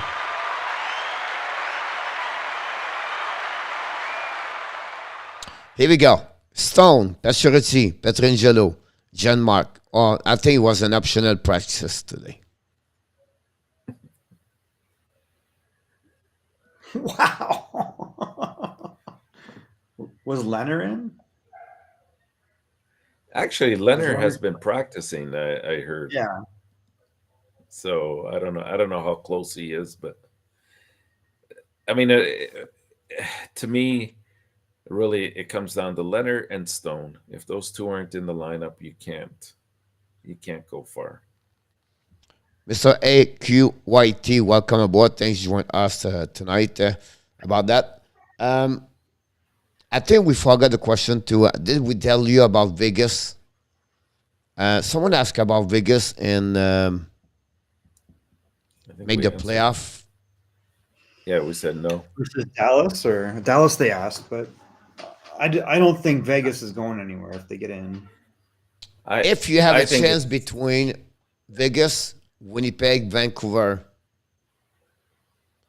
which one can pass more the Dallas? I mean, it should be Winnipeg, but that's just, that ship is not right. You don't have anyone that's giving Connor Hellebuck the break that he needs. Right. And that team's another weird team, Winnipeg. They have a lot of problems they need to address. Like, look, I think Dallas, with their 3 or 4 games that they have on teams, this is for them to lose. If they lose these 3 games in hand, they're done. I think somebody will catch them if that's the case. But I just think I agree they've been very inconsistent, but I think in the last 20 games or so, they kind of turned it on. At one point, they were out of it. They got themselves into a good position, and now the last, I think, what are they in the last 10 games? Ooh. Out of the They're playoffs. 5-5, 5-5. That's Yeah, what I'm saying. They're like up and down like a but yo-yo. percentage wise, they're not out. That's why I say I think the games in hand will tell. It's for them to lose. Let's put it that way. Yeah. So, question for you guys: is Kyle Okposo or Jeff Skinner the bigger comeback story for the season? That's a good question. I think Skinner. I mean, he's returning. I think he's what, at 27, 28 goals. It might be at 27 goals. Yeah, 27 goals. Yeah. So like, that's what you want out of Skinner is 30 plus goals. If you can get that out of him, he's had a good year. Okposo's, the veteran there, but he's sort of on the downhill a little bit. But he's had a good year too. He has, I think we thought this guy was done. He had 2 goals last year in 35 games. He's got 17 goals. Right. This might be his best year in Buffalo. Yeah, I agree with you about. No, Ryan, Minnesota have almost no chance to reach. Mathematically, yes, but you have no chance to reach the Colorado. Pass over them for that. Mr. Roger Delaney is in the house, ladies and gentlemen. Can you go over my question, Ron? I tried to catch up again. I think I've been there. Sometimes I maybe missed one over there. Joseph said anything could happen during the playoff. Of course. So my question with this part, if you have one team said underdog, and underdog, it can be any team. You don't have to be, they are a good team right now, but underdog. What team you think can be an underdog for the upcoming? Well, I don't know if they're an underdog. In the West, I would say Minnesota, because I think they really restacked nicely at the trade deadline. They brought in some size and some toughness up front. Middleton was a nice pickup on defense. That'll stabilize things, and Fleury, of course, will complement. I think he's going to be their number one. They didn't bring him over to sit on the bench behind Talbot, but the two will make a definite great 1-2 going down the rest of the way and into the playoffs. So again, I don't know if you would consider them underdogs, but I think they've strengthened themselves the most and could do the most damage in the West. In the East, I don't know. I'd have to maybe say Boston. Yeah. I think LA might really surprise us if they hang in there for the playoffs. They've got Dano, who went to the Cup final last year and has got a high amount of confidence. He looked great the other night. He had a couple goals in the game that I was at. I think Kopitar's always in his groove. If they had Drew Doughty back, this would be another scenario. Their defense looks a little bit small right now. Yeah. But if they could, I'm assuming he's not coming back. So that might be the only I'm going to surprise each one of you. Calgary is absolutely like 70 goal differential, guys. Like we don't talk about this team enough. They have 160 goals against and 234. So I think this is the team that really might make a run right through teams and really roll over guys. They play that Sutter heavy style, and excuse me. They've got depth at every position, and they made some really good moves before the deadline with Tyler Toffoli, and they picked up a defenseman. What was the defenseman they picked up? Mr. Roger, Mr. Ron, just let me know. I cannot figure out your question about that one over there. Steve G got my team. I will believe that Nashville could be an underdog in my eyes. They have a great goaltender. They have maybe the best defenseman in NHL right now. And right now, they have maybe one of the best third line in NHL. And if those top 6 can produce, Nashville can create some damage at some point. I don't know why. I just don't think that they're going to pull it off in the playoffs. I think they'll sneak into the playoffs, and they'll be tough to play against. But I just don't think they have enough at the top end. They have to finish I top. mean, yeah, Yossi's great, but I mean, they're going to run into a really tough first round, guys. Yeah. I About don't that think one there. I don't know if they have the size either, really up front, to impose themselves on many teams. Like I think that guys like Duchesne and Forsberg that are having a great year, I think they can be slowed down a little bit in the playoffs. Oh yeah. But and then what do you have after that? I mean, Ryan Johansson is your I like second. him, but Tanner Janot's had a great year. I get it. I really like him, third but line. I just don't. I mean, I like Matching the rookie Tanner Janot. I mean, because he's got some good size and really physical that line. Jano, Kunin together. Yeah, that's I love a good Tennessee. combination. But I don't know. I don't know if they have enough. Ron said, finally, I got this question. Who do Blues play in the goal? Bennington, or you go with Uso? Uso's been the man. I think that's the way you run it. Bennington's shown no indication he's going to turn this around. Yeah, I go with you. Some people talk about Pittsburgh. They're so annoying. Like, Malkin is absolutely ripping up every game he's in, guys. Like, if you look at him, he's up to 14 goals, I think, now. And so let's take a look. Malkin's got 16 goals in 30 games. So he's been pretty much on a goal a game pace for the last like 5-6 games, I bet. Let's take a look here. So that's good news if you're a Pittsburgh fan. And then they made like a really understated acquisition at the trade deadline of Richard Reichel. And Rickard Reichel's got, pickup.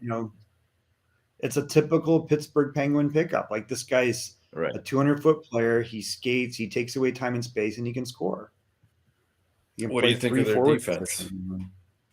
Outside of Letang, what do you think about that defense, though? They have one defenseman on paper in my mind, but you know, I mean, Marino's not bad as a 3-4. Yeah. But they're average, Peterson, right? Like, it's like they have a bunch of very competent defensemen. And so maybe we're just not giving them credit. Like, I just don't like that defense aside from Letang. But they're good. I mean, they just keep winning. I mean, they have 40 wins, guys. Like, what happened? How do they win? Well, they could win that division. It's still within grasp. It's crazy. The Buffalo Sabres. Again, the Chicago lost their lead from 3 goals again. Tied the game 4-4 Buffalo. Wow, boy. It's happened in Vegas. When you don't have no goaltenders, that's happened.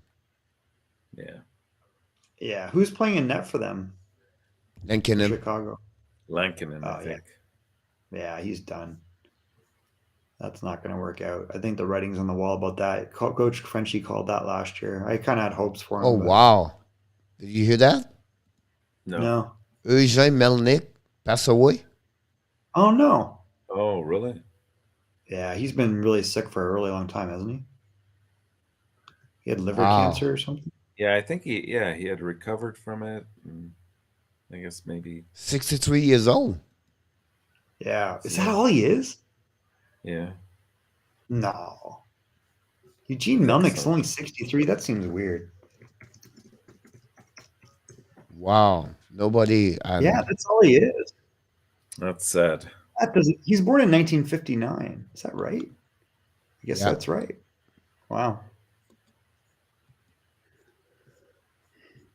That's really sad news. That's sad. Yeah. I wonder who will own that team afterwards. I can't wait to see Blackhawks Fan 97 come back soon with the Chicago Blackhawks. Wow, Roman Josi has 81 points, guys. That's ridiculous. I think the Norris is his to lose. Would that be fair? Oh, I can't see it. How do you give it to anybody else? Well, and unless he goes dry the rest of the way here, and Makar continues to be just consistent as he has been.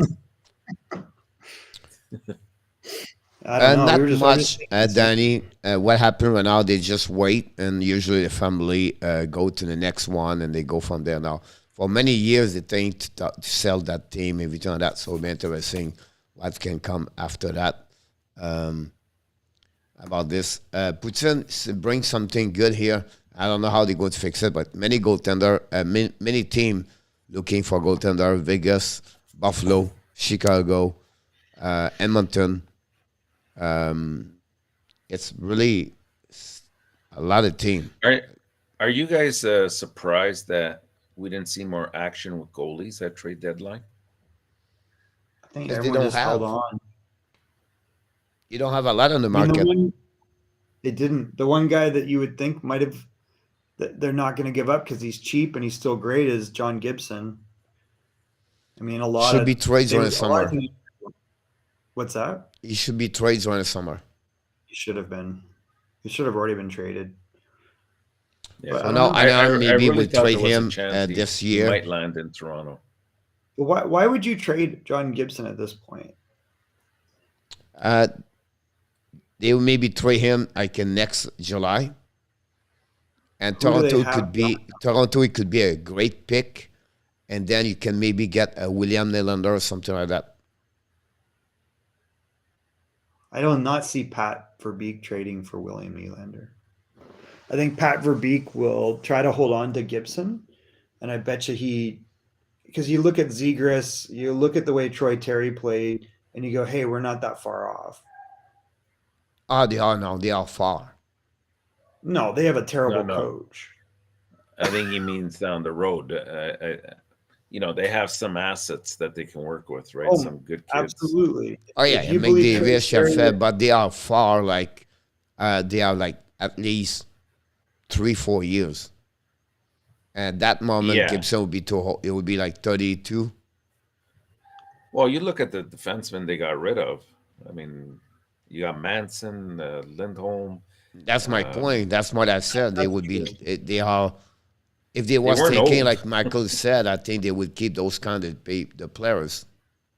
Yeah. So Manson's that's what, a true. 1991 birth year? It's a 30 years old. 30. Yeah, so he's a 92, And what's Lindholm? 20, 28. 28. 28?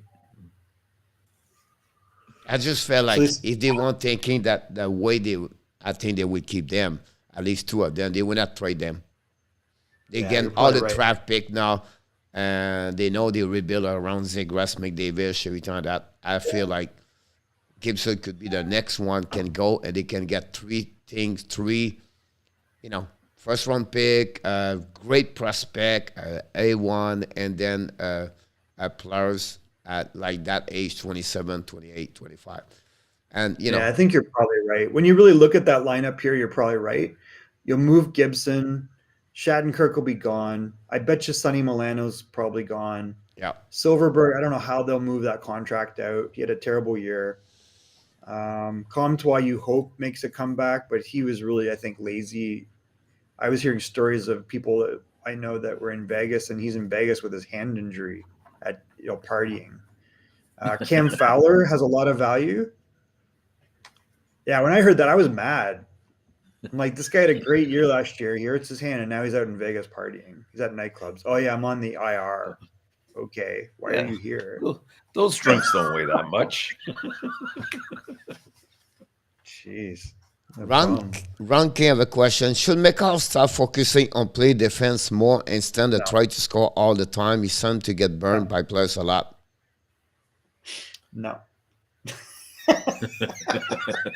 I'm sorry? No. I don't think he's a horrible defensive defenseman. No, he's a special. I think he's very good. I don't know. Maybe he's gotten burned a couple times, but that type of player that takes risks, you're gonna get burned sometimes. That goes without say. But I think I bet you he's it's like a horse. You hold your horse. You win or you go all the way, or you just hold him and wait for everybody pass you, then you go. Yeah, A exactly. guy can score 20 goals. Just go, buddy. And he can There's not skate, many players skate like like the that guy. wind. So Exactly it'd be about that one. interesting.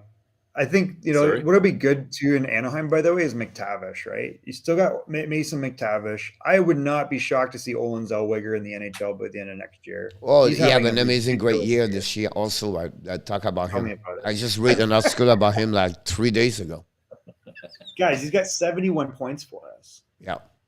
Oh, wow. And I'm telling you, he's only like 5'9", 5'10". Yep. I've only seen one other player in the gym like him, and that's Ryan O'Reilly.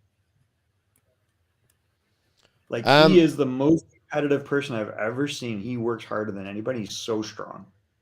Do you believe he's like a Tony Crook?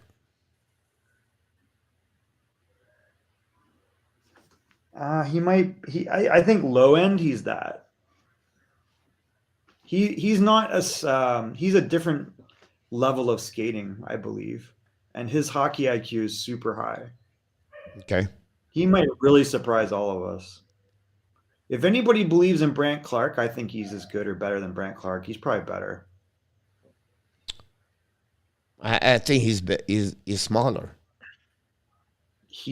I'm telling you, Pierre, he's in better shape. He's stronger than Brant. No, he's smaller. Smarter. He's way smarter. And they say Brant has genius level hockey IQ. You have not met Olin Zellweger. He's playing 4D chess. It's funny he did not make the Team Canada. Yes, he did. Brent Clark? He was on Team Canada, Pierre. He played at the U18s and he played on the World Juniors. Tim Clark? Brent Clark? Oh, Brant Clark did not. No. That's not what I'm talking about. I found that very strange. And they needed a right shot defenseman, I know. too. They talk about this. They were all left. It made no sense to me. But I think the thing about Brant is he's not a beautiful skater. But I think he had a very good year. He's only average. He's what? He's only an average skater. Yeah, if anything, that will hold him back, but I don't think it'll hold him back in the end. He'll be like Evan Bouchard. Question very quick in our tap, 10 seconds. If Gary Price were the Canadian next season? I think so. Michael, how long it would take for the Kraken to make the playoff? They look slow for their debut as expected. Nothing. Never. That team will not be in the playoffs. They missed their opportunity to be that team. I would send me about 4 years, 5 years minimum. They will change the general manager and the coach way before. They go to get Shane Wright this year. Or Montreal will. No, they are last now. Seattle. Are they guaranteed the first overall pick? No, but possible they would get a good player there. They have Matthews Bernier over there. They have a 14 draft pick right now. So for me, 4 years, that would be. I think they make a couple of mistakes, but for me, and that's just, Yeah, I think they gambled that their defense core would be stronger than it actually turned out to be. Yeah. And look at the goals. It's backfired a little bit. Yeah, the goaltending wasn't where it should have been. They picked the wrong coach. Yeah. Can I have a question? Could the leave or have enough cap room to go to which would? I'm not sure. They have enough room. Yeah, they have room. I don't think he makes that much. 750. Yeah, he have enough room. He's just like he's stuck in Dallas now. Yeah. It's sad because the kid is 28, 29 now, and yeah, he's a 92. So everywhere he went, he's like he did very well, and then Is the knock on him that sometimes he plays to these great heights, and then some games he disappears? Is that what the knock on him is? I think I don't know. He's always been that type of guy where he consistently will get in a groove and steal games. I just don't know if his athleticism, his technique's good, but it's not perfect. And he's not super athletic, but he's the type of goalie where he gets in to a groove and he'll steal you games. It's weird. Yeah. He's just always been that type of kid when he was younger. Like he was always like he never played in the best team, and he would bring them into the playoffs, and you never wanted to face him. And he did that in the OHL. He did that. Chicago just scored 5-4. The cat again. The score Brinket. on power play. The Blackhawks, the Hawks might me blow again. That one over there for sure. Okay, I answer. Usually it is 82 game total. How many games do the team play this year? 82 game this year now. The AHL Coach, is we're crazy, waiting for guys. you to You seen come. the AHL, what happened there? Everybody has different number of games. It's all over the map. So they're going by really? winning percentage to put you in the playoffs. Oh, wow. Never heard of that. So you could have before. more wins, but if your winning percentage is 632 and mine's 637, I'm in. What's the logic behind that? Was it just Because some teams have played 60 games and some teams have played 70 games. All right, WHL. but is it because AHL. of all the cold stuff? Is Yeah, that the reason? in the AHL, it's been crazy. Kelly asked, do you think McCall will be with Toronto? No, are you kidding? Colorado will never get rid of him. Why would he? No. Ryan, the Avalanche, no, I don't think so. They would drop. McLean coaching 1,000 game tonight. Ron said. Mingo that's right. said the leave are great. They got Giordano. He helps, but they're not great. Evan Cornway was the best shot ever.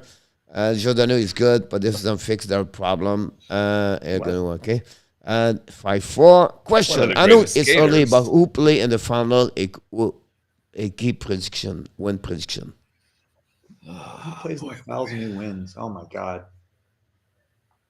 The East Plays is in the- like Death Anybody's- Valley, you know, like I felt like at the beginning of the year Florida would be in the final, and they're still structured that way. I do think they're missing a huge piece, which is Quenneville.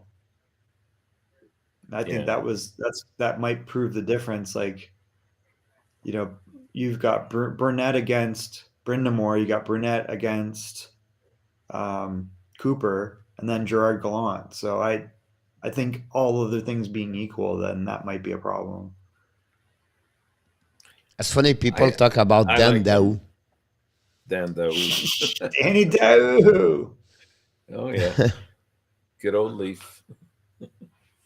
Never could win anything. Question for you, and because we talk about Jonathan Drouin to the Kraken, is it a good perfect for Nylander to be with Kraken? Oh yeah, he would fit in great there. He'll never be in the playoffs. It'll be perfect. So why did not they go from him, which would? Well, With it's the Leafs, hard. I don't It's know. hard to know. They may have kicked the tires and sort of asked about him, but at the end, we don't know what goes on behind closed doors. No idea. Teams will call and say, "What would it take to get this guy from you?" And sometimes they have a better offer from somebody else. It was difficult. I think the Leafs were really after Fleury, from what I've read. Wow. But it didn't go down very well with what happened there with the leak and Welcome, you don't know Gabriel Poupou. if that was the general manager or whether that was the agent perhaps saying he doesn't want to go to Toronto, so let's leak information here about this. I think The- in our the tap, agent is I think I cut you. Who is the winner of the Stanley Cup, or who was the final cup? I don't know if you said that or not. No, we didn't say, but it's Calgary and Tampa. It's a redo.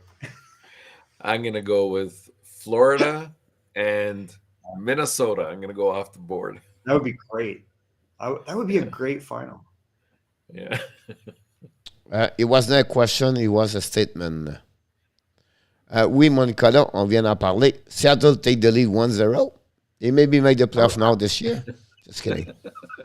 I would That's love okay. to They see need- Colorado win the They need cup. to go ahead of It's Montreal. terrible, but Gabriel Poubou, have heard anything about the Mailloure? Mayu is hurt his shoulder. He's on the second opinion doctor right now to see he's going to have a surgery or not. He's out for the rest of the season, Gabriel. Yeah. That's what we are right now. Have a good night, Nicola. About night. Gabriel, welcome. Kelly, here we go. Oh, did you? So there's a player on London Knights. You see Luca Evangelista, which I think he's a Nashville pick, isn't he? He got his 50th goal. 50 goals in 55 games for the London Knights. Yep, Nashville Predators, second round draft pick. Oh, wow. Right. Can I ask you this one? During the offseason, to the free up the Caps room, could you see Nylander going somewhere? I mean, on paper, he's really not the problem. It's Tavares or Marner. I don't see them ever moving Matthews. They need to get rid of one of the $10 million cap hits. The 6.9 is not really a problem. So if, suddenly that whole scenario looks totally different if you can dump 10 million. We have some Minnesota Tampa. Possible. We have Panthers Wild. Yeah, there's so many good options. We have Charlie Rich was right. I don't know. We have the Panthers Flames. Wenberg 8 goal of the year, $4.1 million. Have we seen many Colorados in this? No, that's the thing. I think that Wow. Gabriel, Colorado, Toronto. Oh, there you go. that ain't happening. Yeah, Colorado. Oh, now a good one now. Colorado, Carolina. And Carolina. Oh, such another great final. I mean, Yeah. Florida, Calgary. I think that Calgary in the final would be super. Michael, what do you think about Matthew Nice? I've watched him since he's about 15 in Arizona. He's got like elite level hands. He's got excellent edges and he's a powerful skater. He's, to me, like a really, really top end prospect, and he's got good hockey IQ and he's got a good motor. Like there's a lot to like about him. Yeah. I mean, that's the one good thing Dubas did, is not trading him. Yep. Danny's Panthers leaves. Puts in Bruins and Flames. I think that's possible. Yeah, Bruins and Flames now. I do not want to see Boston win anything. The sooner they are out, the better. We have the Hurricane Perry. Welcome aboard, Perry. Hurricane visit Calgary. So do you guys remember this guy your- named Radek Bonk? Sorry? You guys remember Radek Bonk? Oh, of course. I So remember his him son is even towards the end of his career in Montreal. Right. Yeah. Yeah. His son is a defenseman, and they called him up to the London Knights. Oh, really? Is he good? Oliver Bonk. He's 16, and he's got 3 assists in 6 games as a defenseman. He's a right shot defenseman. So he's a 2005 birth year. Right. Okay.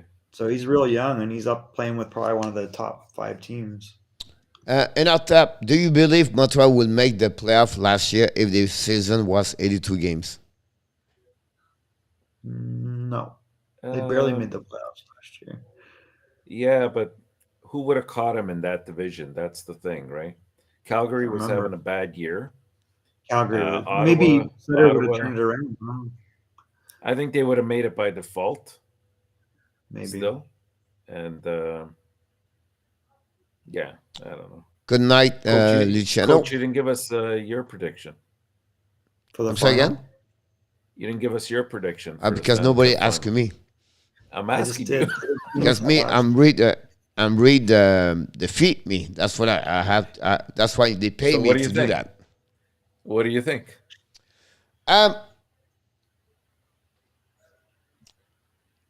Calgary. And I'm still not sure between Carolina. I will go with Carolina. Yeah. I can totally see that final. Yeah. possible.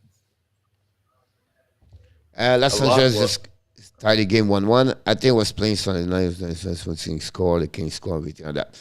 We go through all the question. We try to. It's Monday night. I don't want to get all the way back to midnight, the Monday night. But do you anything you want to add before we move on to then the French quiz? By the way, Michael, Kaliev just scored. What do you think about Kaliev? Well, I have to give him credit. He's leapt past a bunch of prospects that they drafted ahead of him, including Alex Turcotte. He's more advanced at this point than Byfield. He always had the ability. The word on him was really, really, really negative, that he was incredibly lazy and had a horrible attitude in Hamilton in the OHL. Our head scout said that he was an absolute cancer. And I think becoming a pro is what he's done. Like, he went to the AHL, and I think the one thing that people don't appreciate about the Kings, they have an excellent, excellent development staff. Maybe one of the best development staffs in the NHL. They got a bunch of ex-King guys and NHLers that do very, very intense work with their young prospects. And you see it in Sean Dursey. You see it in how Bjornfoot was able to step in. And then you even see like Jordan Spence. And what's the other one that you're going to hear in a year is Helge Grans. Like, Helge Grans converted from forward to D, and he looks like he's going to be a top 4 NHL defenseman a year later. It's wild. So I think that Kaliev took to that, and he's really played up to his potential. I mean, this guy could be a 30-goal scorer someday. If the final will start tonight, basic question, but I think it's a good one. First matchup, which one of the you will look for the first round? Which matchup? If it's Kaliev just scored again. What will be your first matchup in the first round? You're going to be really what you're looking for. You would like to watch. Let's see here. You'd have Florida matching up against Washington. That's not much of a matchup there. Carolina and Boston could be a decent. Another then you bloodbath. have Toronto and Tampa. Toronto and Tampa, and Pittsburgh and New York will be a bloodbath. I think those two teams don't like each other. The East is going to be crazy. In the West, you'd have Colorado with Vegas right now. Which would be very interesting if they're healthy, Vegas. Right. Then you have Calgary and St. Louis. Damn. Followed by Minnesota and Nashville and LA and Edmonton. I have to go with the East. The East would probably have the better matchups. At least for me, now. I'm going to surprise you, but I will go with the Pittsburgh and the Rangers. Yeah, that could be a crazy series. Yeah. I agree with you about that one over there. Michael, consensus with Kaliev now is Kupari. Kupari's got like a lot of speed. He's got a really sturdy frame. He seems to have a good wrist shot. He's got a real good motor.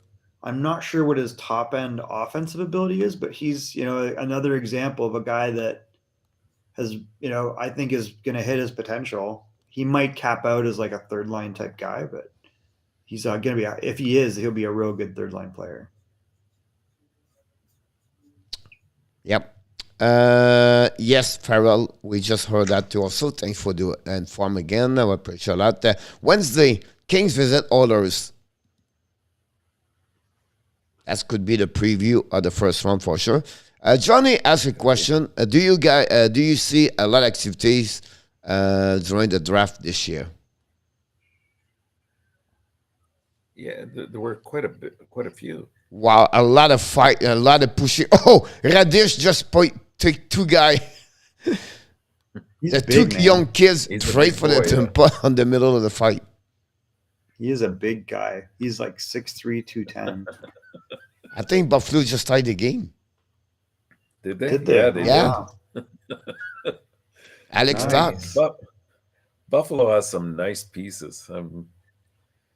next year when they bring up power, That's you the know, key. yeah. He's going to be really good. Alex There's Tuck something weird again. about him. I'm not. What's Wow, that? Alex Tuck. Oh, really? Yeah. Yep. I mean, they've kind of done a reclamation on Butcher. So they've got a tradable piece there at the worst case. Yoki Haru's played pretty decent. He's logging big minutes. Like he's got almost 22 minutes tonight. Dolan's still, 24 and a half minutes. So this guy has reached his ability. Bryson's underrated. You add power to that mix. And they've still got guys like JJ Paterka in the wings. Middlestat, if he's healthy, he's shown he can play. Got another assist tonight. Peyton Tage Krebs. Thompson's look good. See, and I know, like I've been saying for a while, like if he can stay healthy, he's going to be a big time scorer. Yeah.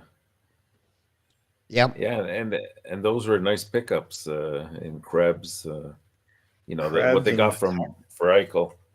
Yeah, and Tuck. And Dylan Cousins is, he's just. And they gonna have get Owen better. Powens maybe coming next week with Oh, them. really? Eh?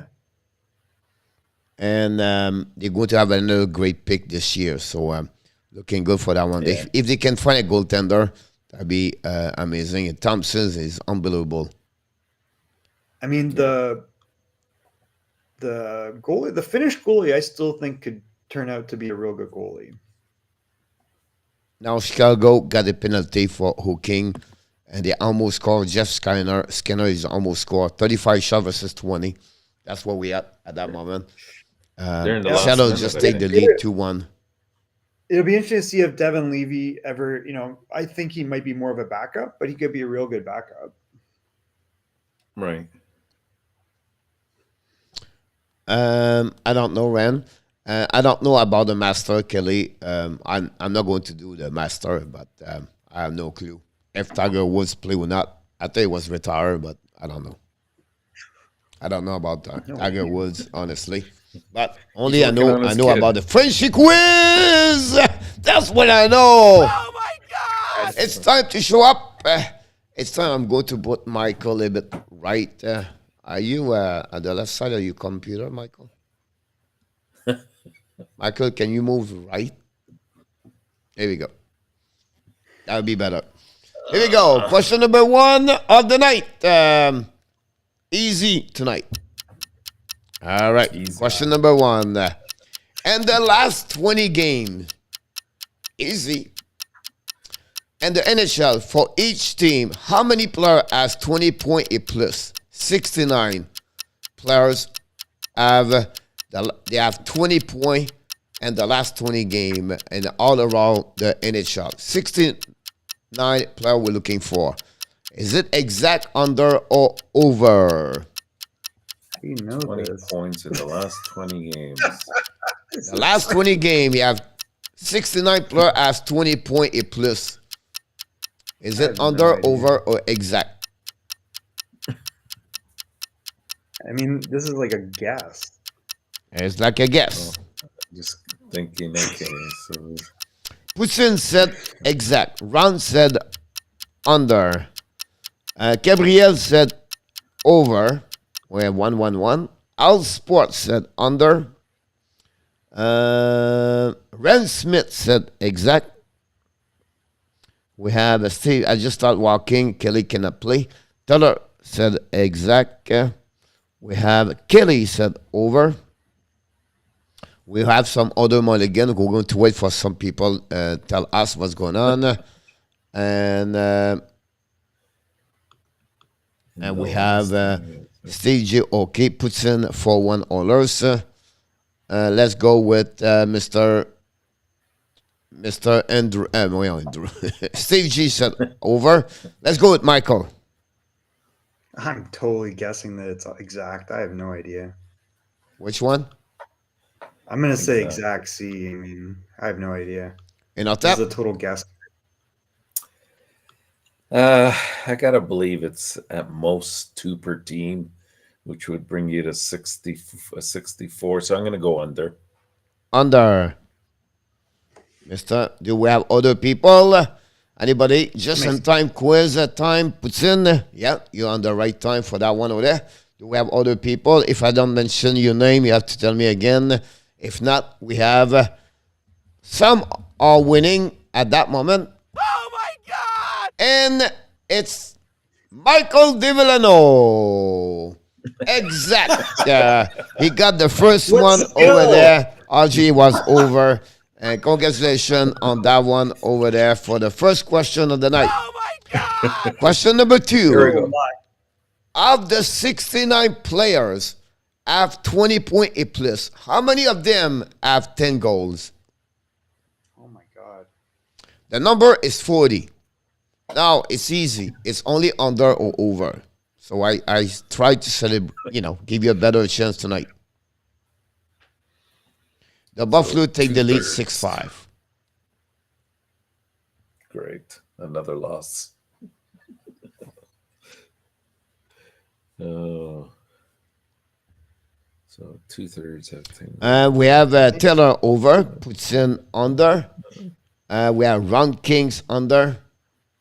Gabriel Pupu under. Ryan Smith over. I'm back. I'm so mad. Yeah, you just lost 6-5. Unbelievable. All Sport Fan Adam, welcome back, Mr. All Sport Fan Adam. He said under. We have Buffalo score second left. About that one, I forgot to click the They start. scored with a second left. What? They scored with 1 second left. No, about 11 seconds. Oh, okay. That makes it more palatable. Yeah. Wow. 0 for 2 tonight. Wow. Kelly under.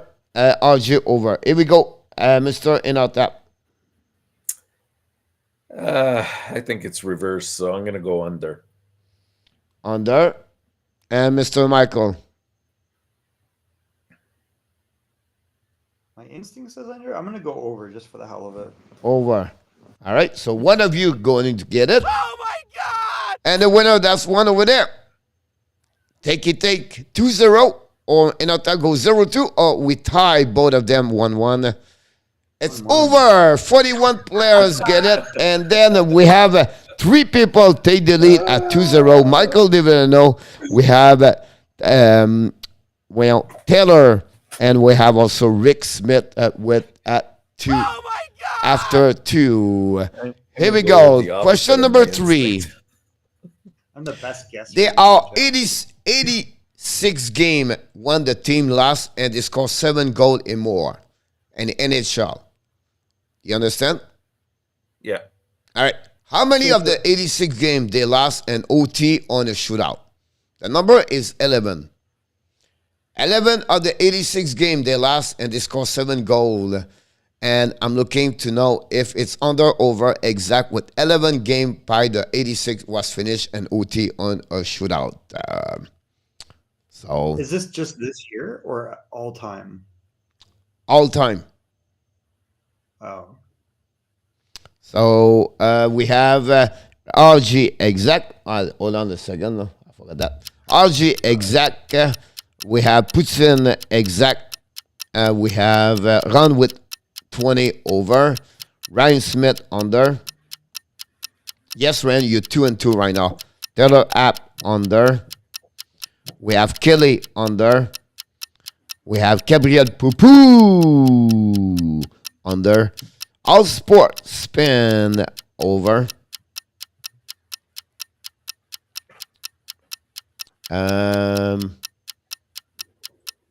That's what we have right now. Do we have other people?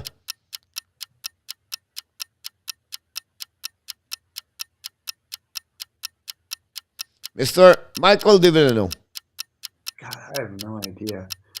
So far, you have no clue, but you're getting. I like your hunches. Yeah, I'm probably gonna get this one wrong. I'm gonna say under.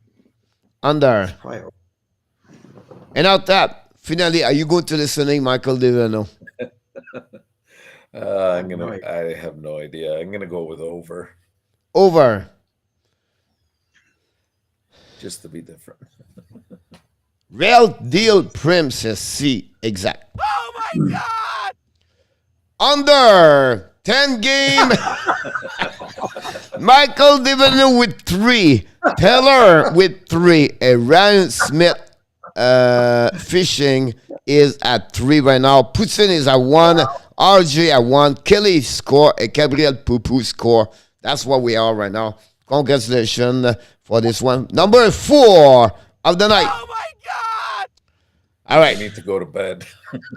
Better to be lucky than good, right?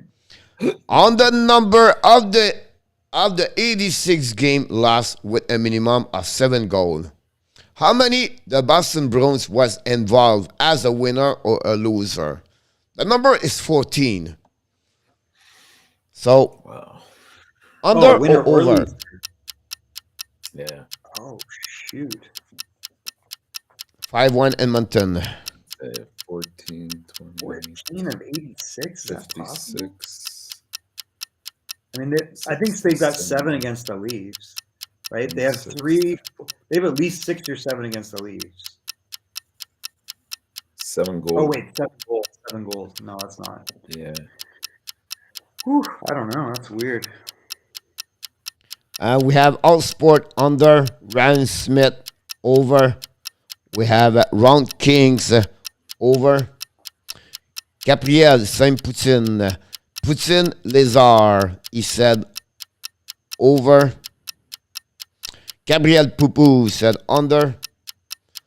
Taylor left babies on 13 games, regular most in game 1 game. Real deal prim, he said under. Kelly over. RJ under. Taylor app over. And Mr. Andrew. No, he's not here. Mr. Not that. Oh, just, I don't know. Law of distribution. I got to go with under. It's got to be more Under. spread Michael out. DiVillano. I think it's under. That seems crazy. Watch it be 16 or something. You go with under? Yeah, why not? So Michael, he took under, and Taylor and Ryan took over. So possible to take the lead or Michael take the lead alone if it's under. Oh my God! Under 13 players got it on that one over there. Congratulations. About 13, we it's got like one. 30 game. I apologize for that one over there. Last question of the night. Do I still have a chance? Difference. Oh my God! It's really friends, and you have to understand what I mean because I could not. I reached 6 times. I cannot understand most of them. All right, 1980, and the playoff only. God. Which players has put the team ahead at any moment during the game? He did this 40 times. Which one? Brett Hall, Mario Lemieux, Wayne Gretzky, Glenn Anderson, or Joe Sakic? Since 1980, only during the playoff, which player has put the team ahead at any moment? 1-0, 2-1, 3-2, 4-3, 5-4, 6-5. Is it Hall, Lemieux, Gretzky, Anderson, or Joe Sakic? Hall of Fame, he said Gretzky. Taylor said Anderson. Ryan Smith, he said Wayne Gretzky. Danny Ron with he said Brett Hall. Renault, welcome back, Renault, said Glenn Anderson. Ryan Smith said Wayne Gretzky. Gabriel Poupou said Joe Sakic.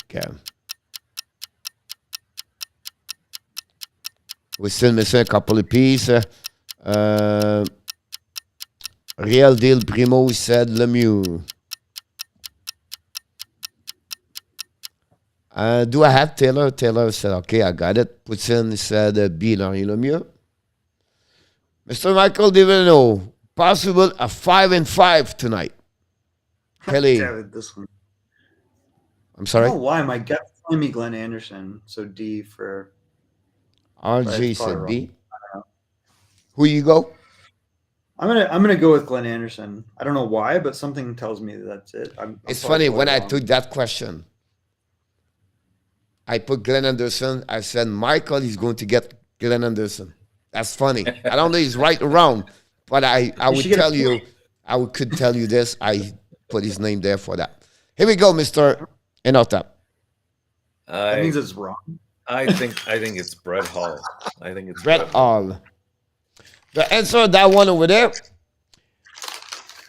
it could be one winner, two winner, or three winner. Is the winner of this one is the answer is E. Joe Sakic, the winner of the 40. That's not chance because the winner of the night, ladies and gentlemen, we have Michael DeVillano with 4 and 5 tonight. Congratulations. He's the man. The people in the crowd boo you, and then the people here scare you. Sorry, I was actually going to pick Sakic. So I'm sorry I let you guys down. And only you have maybe 3 of them. You have no clue about that. But we have Mr. Ryan Smith fishing with 3. Tyler Hape with 3. Gabriel Poupou come back with 3. At the end, we have RJ with 2. Putin at 1. We have Randall Prim at 1. And we have All Sport Fan Adam. And in our tap, finally at 1. Some of you are 0. And I don't need to mention your name because you can recognize yourself. I know easy 2 of them. Kelly Coach was 1 and 1 and Coach 5. Nut. Yes, Kelly, about that one. I would say congratulations for each one of you. And it must be Canadian, real deal. 3 or 5 for Gabriel Pouvou. That's what we are. Ladies and gentlemen, this concludes. Not that it matters. Not that it matters, but who was second? We have Ryan. No. On that list, Sakic was first. Who was second? On that list? That? Oh, yeah. I don't have it in front of me. I believe it was Brett Hall. Oh, okay. Yep. But I put Glenn Anderson for Michael. I said, Michael is going to get Glenn Anderson. I put for him about that one over there. But I was like, maybe we should go Sakic. So it'll be interesting about that one over there. But look, we're going to back next Sunday night for another special edition of Power Play show this week. We are back next Sunday. But until then, we want to take in our top again in Michael DeVillano tonight, guys, to join us. We appreciate it. And I can wait to see you next time. We wish everybody have an amazing, great weeks of hockey. 54 game, minimum of 5 game per night. And we have 4 of those with 9 game per night. So thanks, everybody, to join us. For the fans, for the band, for the messenger, thank you so much. We have many of you guys. And anything you want to, before we leave, in our tap, or Michael said something? Just want to wish everybody a good night. That's all. Thank you for joining us tonight. Thanks, guys. That's easy, but we can tell them this because they deserve it. You are awesome. You are amazing. There we go, Michael. You are the best. And remember, you have greatness inside of you. Adam says, sorry, I have to kill a roach. Sorry, Adam, I killed them. I have always 1 per day. So don't worry about that. But until then, my friend, be well, be healthy. Find a way not only to dominate your day, but Mr. Inotap, find a way to what? Dominate your 2022. An amazing night, everybody. Good night, everybody. Fire.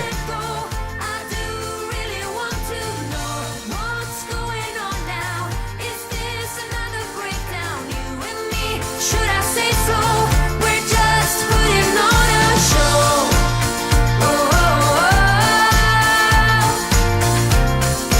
Have a good night, Ryan, Audrey, Gabriel, Taylor, Real Deal. We love you, buddy. Welcome back, Putin, Kelly. Get a touch of that reality. Don't want another surprise. Adam.